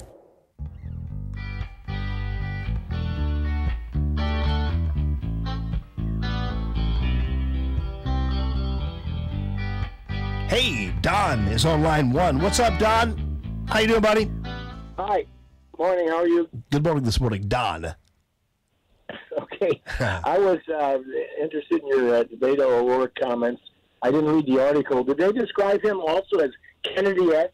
Oh, well, I don't know about that, but they have in the past. You know, they call him the next Robert Kennedy. So, and apparently anybody who's white and Democrat and under the age of 50 is just like RFK. That's kind of what the model is. Yeah, as far as I'm concerned, the guy's just another BS artist, just like Obama and Clinton. All symbolism, all BS, with very little substance. Absolutely. Well, and the substance he does have, Don, consists of voting against ICE and wanting the new Green Deal and against border enforcement and everything else. So he's actually even to the left of an Obama or a Clinton. Yeah, I was just going to ask, is he going to take all those far left positions? It sounds like he is. Is he going to be for pot is okay and prostitution is fine, reparations for the blacks and the Indians, as Ms. Warren wanted? Yeah, I mean, I don't know. It's maddening. Yeah, I mean, the only reason he actually even was remotely competitive against Ted Cruz is because he was propped up by the news media and others. I mean, otherwise, there was no way this guy, in any way, shape, or form, on paper, was ever going to become the next U.S. Senator from Texas. I mean, Texas isn't, there might be some pockets of crazy, but it's not that crazy. Yeah, surprisingly, they made the vote margin lower than everybody saw, and a lot of it was the big money that was put into his campaign as well, I believe. Oh yeah, no, he was definitely one. You know, it's like Stacey Abrams in Georgia. She was not a serious contender for the gubernatorial spot in Georgia. It was ridiculous. These people all are it's all lipstick on pigs for some of these Democrats. Right. It's really what it is. I mean, and they're lucky. All I'm saying is they're lucky. It's like Nancy Pelosi. I mean, she wears a ugly homeless lady red coat, and she's the next Gloria Vanderbilt. They go from 0 to 70 in their overcompensation. So that's how it works. Hey, you mentioned Obama's appearance on Leno. I believe it was also the appearance where he made a tasteless joke about the Special Olympics. You remember that? Oh yeah, yeah. There was almost no blowback from the media at all. Can you imagine if Trump would have said something like that? The blowback that we'd have heard from the media for weeks. Yeah, I know. Well, some things are good for others and bad for others. It's just the way it goes. You gotta learn to live and adjust in a world of hypocrites. That's for sure. All right, buddy. Thanks for calling the show, Don. I appreciate that. And that's a great example of this whole thing regarding the college scandal that's been going on. I still actually don't get what that's all about. I don't understand what was illegal about what some of the things they did. But the reality is, it's another example of the Hollywood and the New York elites all thinking that they can get away with whatever as long as they just accuse you of being the bad guy. Phone calls are welcome to calltanny.com. Listener line 844-855-1380.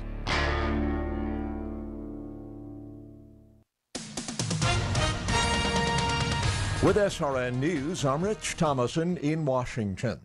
Investigators are hoping to have at least some information from the black boxes of the doomed Ethiopian jetliner by the end of the day. The plane's flight data and cockpit voice recorders now being analyzed by experts in France.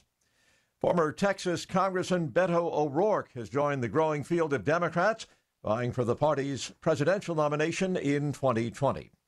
As the British Parliament opens its latest debate over Brexit, President Trump is promising enhanced trade with the United Kingdom. if and when it leaves the European Union. On Wall Street this morning, stocks bouncing between small gains and modest losses. Right now, the Dow is down about 42 points, while the NASDAQ Composite Index is off 4. The S&P 500 Index currently down 4 points as well. More details at srnnews.com. Stuck in traffic? We've got the answer on 1380 and 105.3. The Answer. Emergency crews dealing with a crash which has taken out the right lane southbound 170 at Delmar. That's causing a delay back into Olive. Also have a quick tap of the brakes southbound between Brentwood and 6440. Eastbound 270 locking up Lindbergh into 170 with some hefty slowdowns. Northbound 270 in place between Gravois and Manchester. Tie-ups continue on the eastbound side of 44 between Elm and the Clede Station, and hang-ups eastbound 6440 will cost you some extra time between Clarkson and Timberlake Manor, also between Clayton and Big Bend, westbound side heavy as you approach the Clede Station. This traffic report is sponsored by the T.J. Martell Foundation.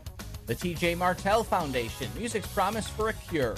To learn more, visit tjmartell.org. That's tjmartell.org. I'm Dominic Fortini with your St. Louis Metro traffic on 1380 and 105.3 The Answer. 1380 The Answer. Weather. High wind watch in effect from this morning through this evening. Today, winds gusting past 50 miles per hour, clouds and sunshine. Strong winds can down trees and power lines with a high of 65. Tonight, overcast, breezy, and cooler with a low of 36. Friday, cloudy, breezy, and cooler with a high of 44.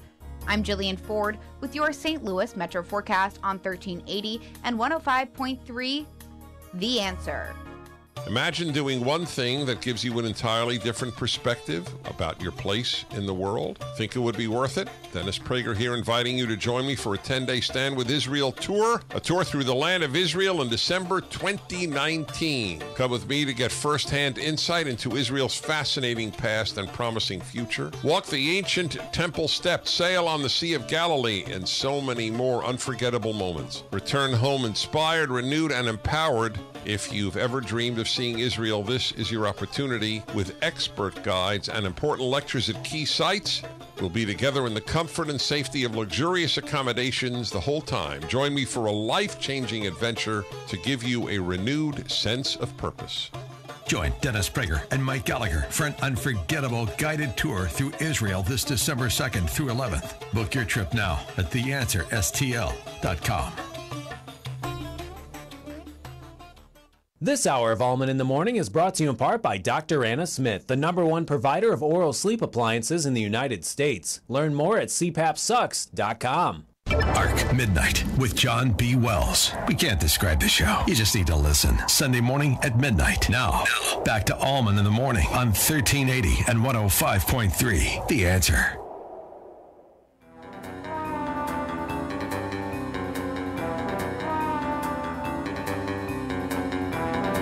All right, you guys, you're on camera. If you're just on the radio, you're not seeing this.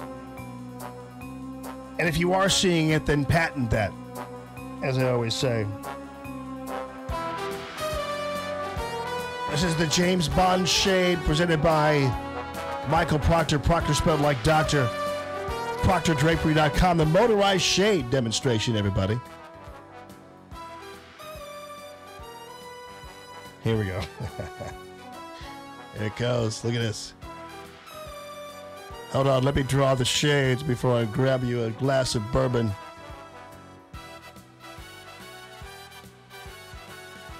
There we go. You like that?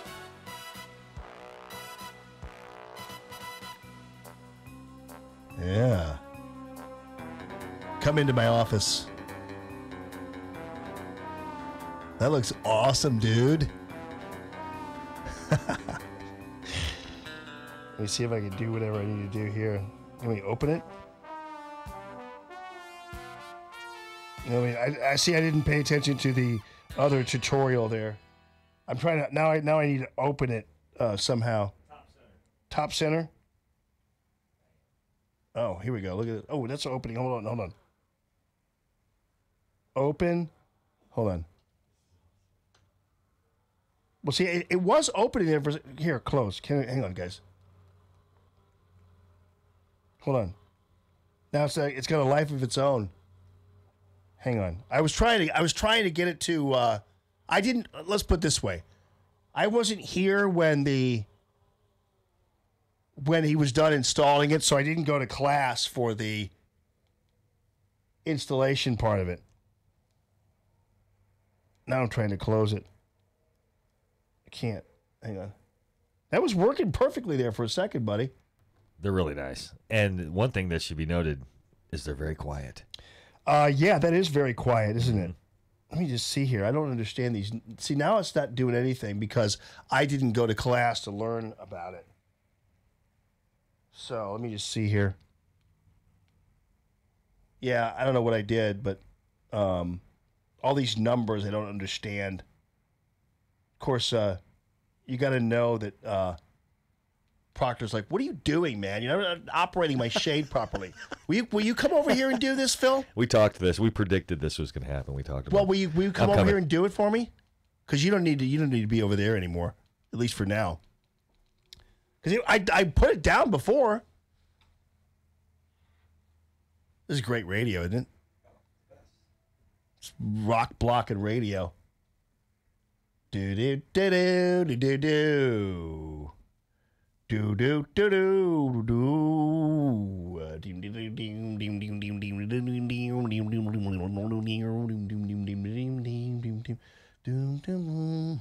Maybe you just need to throw it at it. See, dude, I'm telling you, I didn't do anything. Just kick it or hit it or something. That's what real engineers do.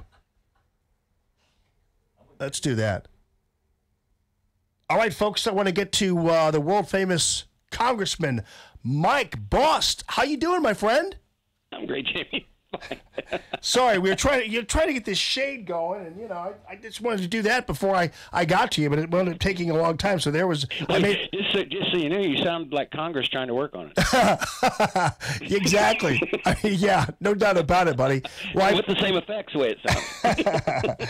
I totally appreciate it. Right, exactly. I was wondering about that too, because we finally have somebody in Congress like Mike Bost who actually is doing something besides standing in front of microphones or calling for hearings or doing this kind of thing. Mike now is in a defensive position because at some point you have to, with the leadership of Nancy Pelosi now, somebody has to be able to stand up and divert this steamship that Nancy Pelosi is trying to create. So how are you doing that, Congressman? Well, there's several ways. One is you've got to realize that it is a requirement that we have sent there to try to govern. Unfortunately, between the pursuing of exactly what you said of her groups of pursuing another investigation here, another investigation on the president over and over again, many of them still calling for impeachment, and many of them calling for a Green New Deal that will cost each household about $650,000 if it would be implemented at the way that they want. I mean, a lot of it, and this is what you've got to realize is that I think Vice President Pence one time said it, that in the majority you must govern and you must legislate.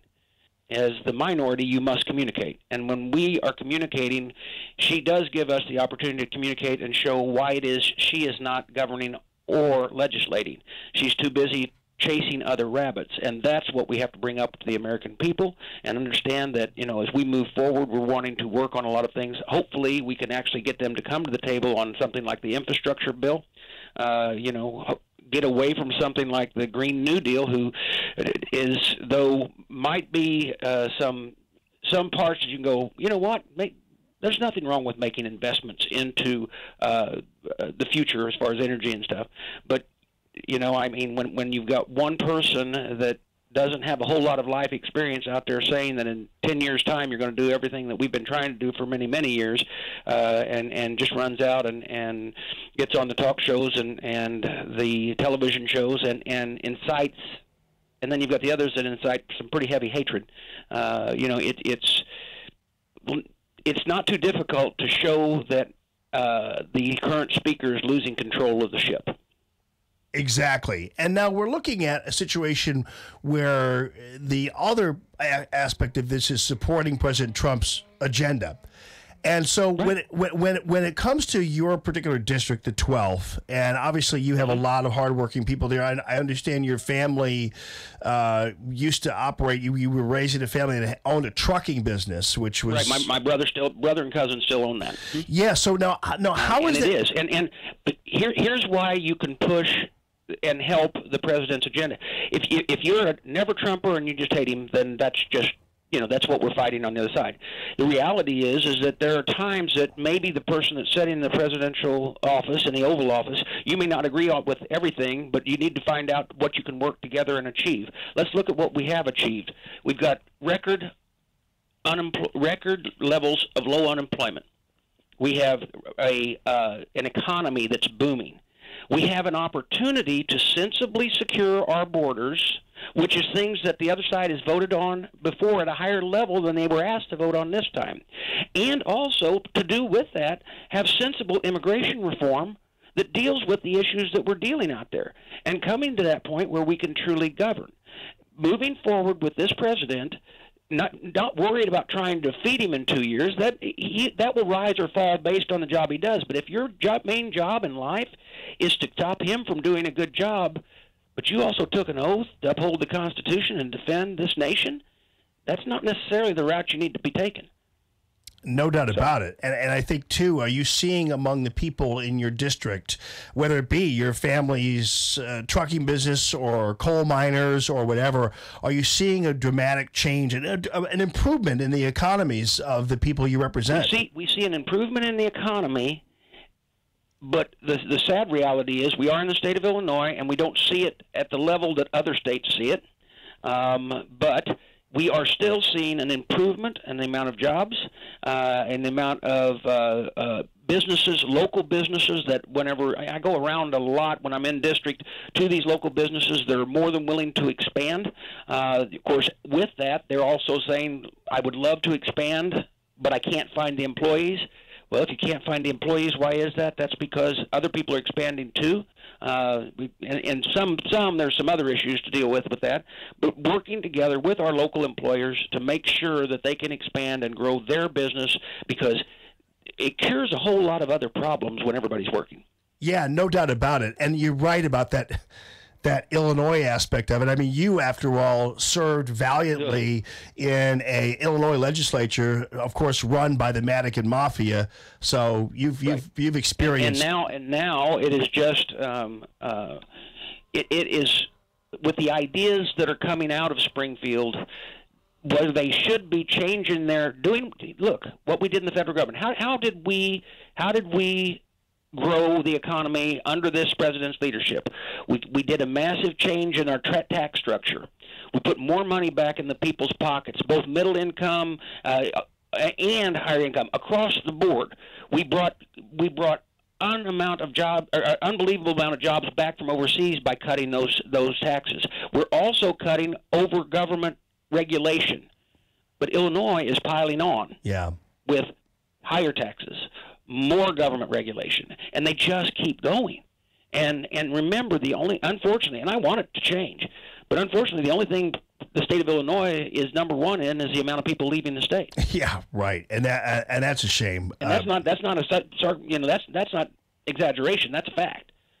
Right. And so the frustration that they've got to be feeling, I think of all the world of the people I serve with, and I do believe that there are people that are trying on both sides, but there's just an overwhelming machine that is in the northwest part of that state, or northeast part of the state, that is bound to determine that big government is the answer to everything. Yeah. There's no doubt about that. Now, that's what we spend our time trying not to have here. Right on. Where do you stand on the emergency call from regarding the state of emergency that President Trump declared? How do you feel about that? On the border? On the border, yes, sir. The one on the border, because he's got a second one now. Yeah, I know. Yeah. So, as far as the border, I am one of those legislators that say we should take our power as members of Congress.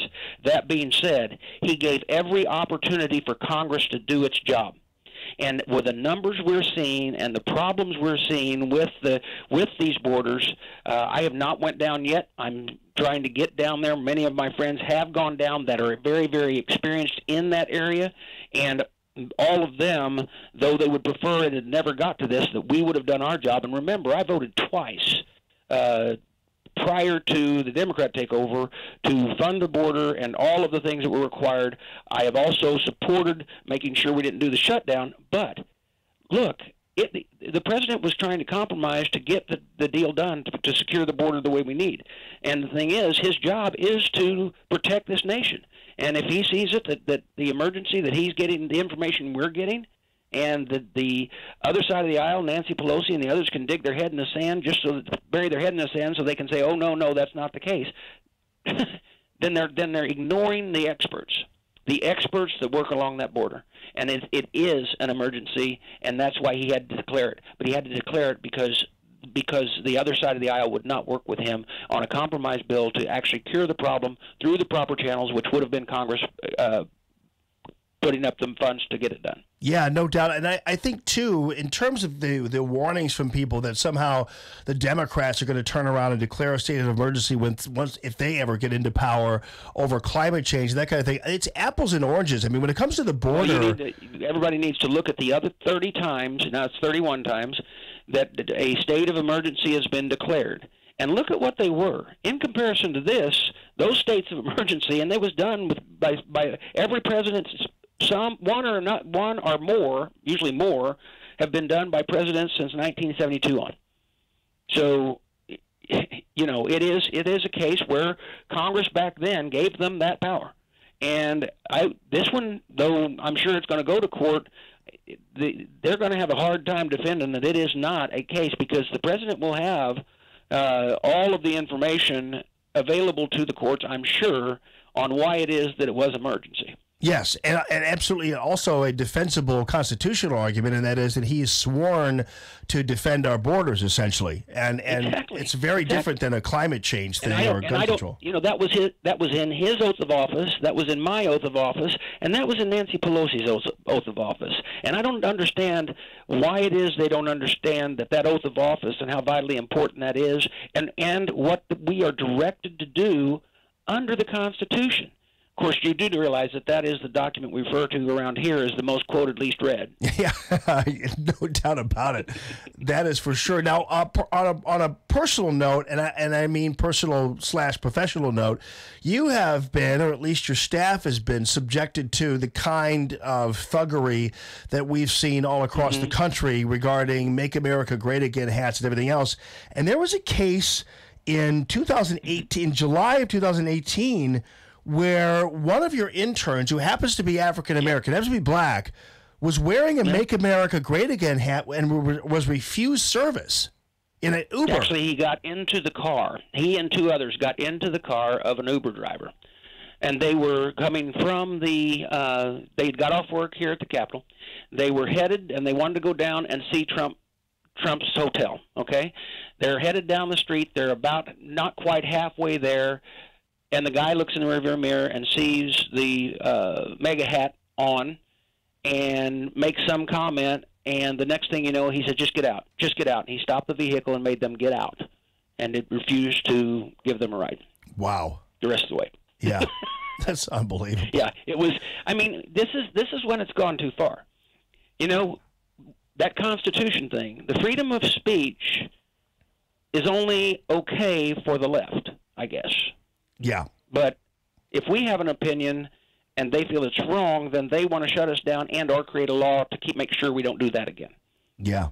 But it's kind of like what we deal with whether it's that's in the First Amendment, but we've been dealing with that in the Second Amendment with them for years. Yeah, right, exactly. I guess it's one of those things where you just have to try to keep a list and keep up with all the relative hypocrisies that we see out there. Well, Congressman Boss, really appreciate you joining the show, and it's great to talk to you. Thank you for having me on, and we'll keep working hard for the people of the Illinois 12th and the citizens of our United States. No doubt about it, and you're welcome here on the show anytime, and I've had the privilege of talking to you for the first time actually on the radio, so I really... Well, I appreciate that. Appreciate having you on the show. Thanks for being on, and I hope you get your drape figured out.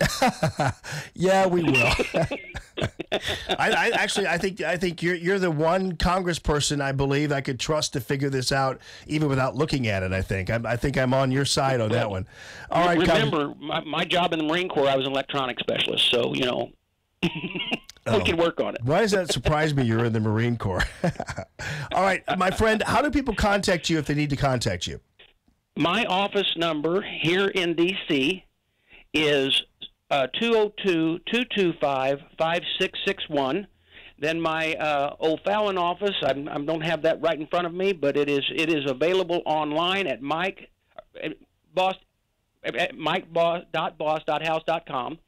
Okay. And any services any issue that comes up, please contact us. We'll do our best to have a staff or myself contact you back. And we enjoy working for the people of the Illinois 12. Congressman Mike Boss, thank you very much. It's been a privilege, my friend. Thank you. Thank you. That was great. You too. Yeah, he's fiery. I like him. I like his phone line too, don't you, Maxie?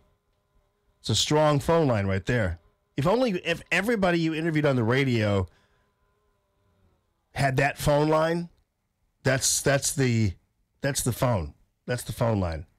I'm calling for all individuals to use Mike Boss' phone line from here on out.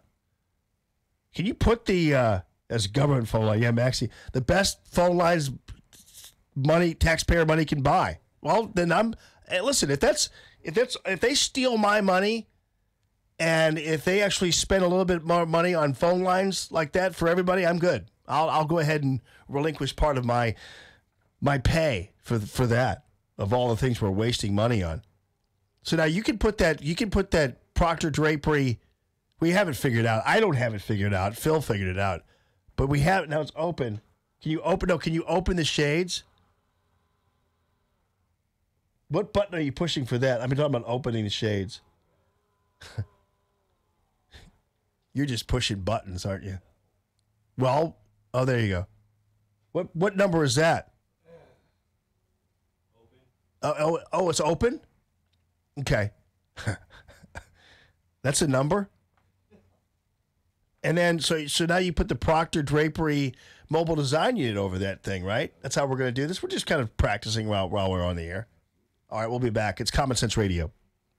Call the show at 844-855-1380 and interact with Jamie on the calltammy.com listener line. That's 844-855-1380. More Allman in the Morning next on 1380 and 105.3. The Answer. Diabetes, high blood pressure, anxiety meds, everyone's on them. If you're a 50-year-old male, maybe a bit porky, and you may even have type 2 diabetes, $1 million of term insurance may only cost you about $200 a month. Call Term Provider. Speak with Big Lou at 800-444-2013. Big Lou will find a term life policy for you even if you have type 2 diabetes, are overweight, or have high blood pressure. Term Provider has helped thousands of people like you who think they can't afford term life insurance. To buy $1 million of affordable term life for you, all you need to do is call Big Lou at 800-444-2013. Lou will make sure the scales are tipped in your favor. Call 800-444-2013.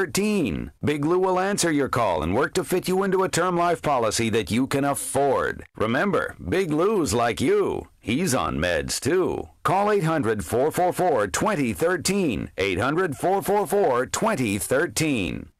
Hey, friends. Well, just showing you this beautiful motorized shade that we've been playing around with, the James Bond shade, as we call it. And obviously, it's going to be easier for you to operate than me because you actually will have paid attention to or learned how to do it with just a push of a button. Now, I have to tell you, these are beautiful Hunter Douglas pirouette window shades. So these are the beautiful fabrics, the beautiful look, the sheer look, the simple look to them, and yet they have an elegance to them that you're going to really appreciate and enjoy, and it's also fun. Lots of people just love these motorized shades because they're so convenient. People in the business world love to have them too, and people at home really love them. Michael tells me about all the different installations he's done of the motorized shades. It's kind of the new thing, and Michael does it well, and Hunter Douglas is the premier dealer in these shades. And he is, Michael, your 7-day-a-week mobile design unit guy. So he can drive up right to your doorstep, and he's into your house, and he is your interior designer. He's going to help you get set up with all the beautiful materials that you want to have and that you need, and he's going to take excellent care of you, not only in terms of the installation, but also in terms of the price as well. Now, he is competing with some of the high-end guys there. So he's not competing with the Home Depot dudes or whatever else it is. He's competing with the people on the high end. And so when it comes to that, you're talking about the best value you're going to find anywhere in the land is with Michael, not only in terms of his service, but also in terms of his pricing. And certainly his selection. His selection is outstanding. It doesn't matter if it's the Norman shutters or the Hunter Douglas shades or whatever it happens to be. He's got all that you need, all the fabrics, all the styles, whatever you need. And he's your installer. He's your interior designer. He's your one-stop shop guy. It's Michael Proctor, Proctor spelled like doctor, ProctorDrapery.com. Business owners, self-employed, part-time employees, are you struggling to pay your bills because you no longer can afford your health insurance? Hi, it's Mike Gallagher. With Obamacare premiums skyrocketing, higher deductibles, and shrinking networks, let me introduce you to Dryden Camus Insurance Agency as the answer, the solution. Dryden Camus Insurance Agency has non-Obamacare ACA-compliant plans that do not fund abortion. There's no enrollment period, and you don't have to pay for expensive extras like pediatric dentistry or maternity care. Contact Joyce at Dryden Camus Insurance Agency and start saving up to 60%. Call 877-695-0245. That's 877-695-0245, or just go to kddi-ins.com. Cut through the confusion and save money with Dryden Camus Insurance Agency, serving Missouri and Illinois. This is the answer. This is the solution. Dryden Camus Insurance Agency. Just go to kddi-ins.com. KXFN, St. Louis, K287BY, St. Louis.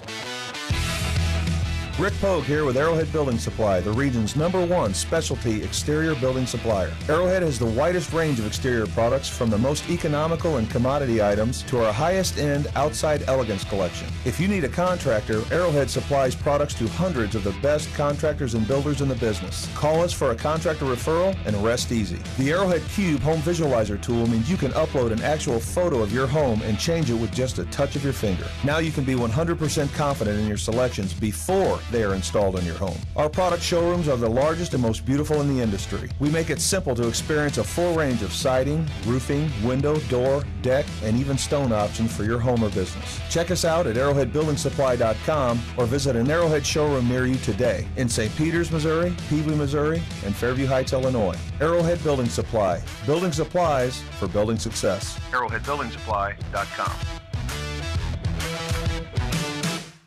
Hey, want to talk with Jamie? Call 844-855-1380. 844-855-1380. And interact with Common Sense Radio. This is Allman in the Morning on 1380 and 105.3. The Answer. Careless in our summer clothes, splashing around in the muck and the mire. Hello, good morning, everybody. You know, I'm looking at this CNN promoting this documentary called Tricky Dick, and it's all about Richard Nixon. And the first question I have is, why? Like, what is this about? Like, I understand Richard Nixon is obviously a historical, controversial figure, but what is it that compels CNN to devote gobs of time to doing a documentary about Richard Nixon? Who, by the way, I wonder if they're going to mention how Richard Nixon actually was the greenest president probably on the face of the planet besides Teddy Roosevelt, as the EPA was created under Richard Nixon, the Clean Water Act. Actually, a lot of the things that President Trump is trying to modify in terms of moderating it, but Richard Nixon was closer to Ocasio-Cortez in his greenery. I wonder if they're going to mention that. I'll watch it, though. Should be interesting. Have a great rest of your day, everybody. News this hour from townhall.com. I'm Mitch Thomason. 5 Republicans expected to join all the Democrats in the Senate when they vote on a resolution to terminate President Trump's emergency declaration aimed at getting funding for a border Hey, Maxie. wall. The president warned vote to oppose a declaration would be. Good morning, Jamie. What's up, brother? All right, so promos for tomorrow. We need the one that says Friday and the one that says coming up this morning. Okay. We've got Doug Giles, I guess, tomorrow. Yeah. Were you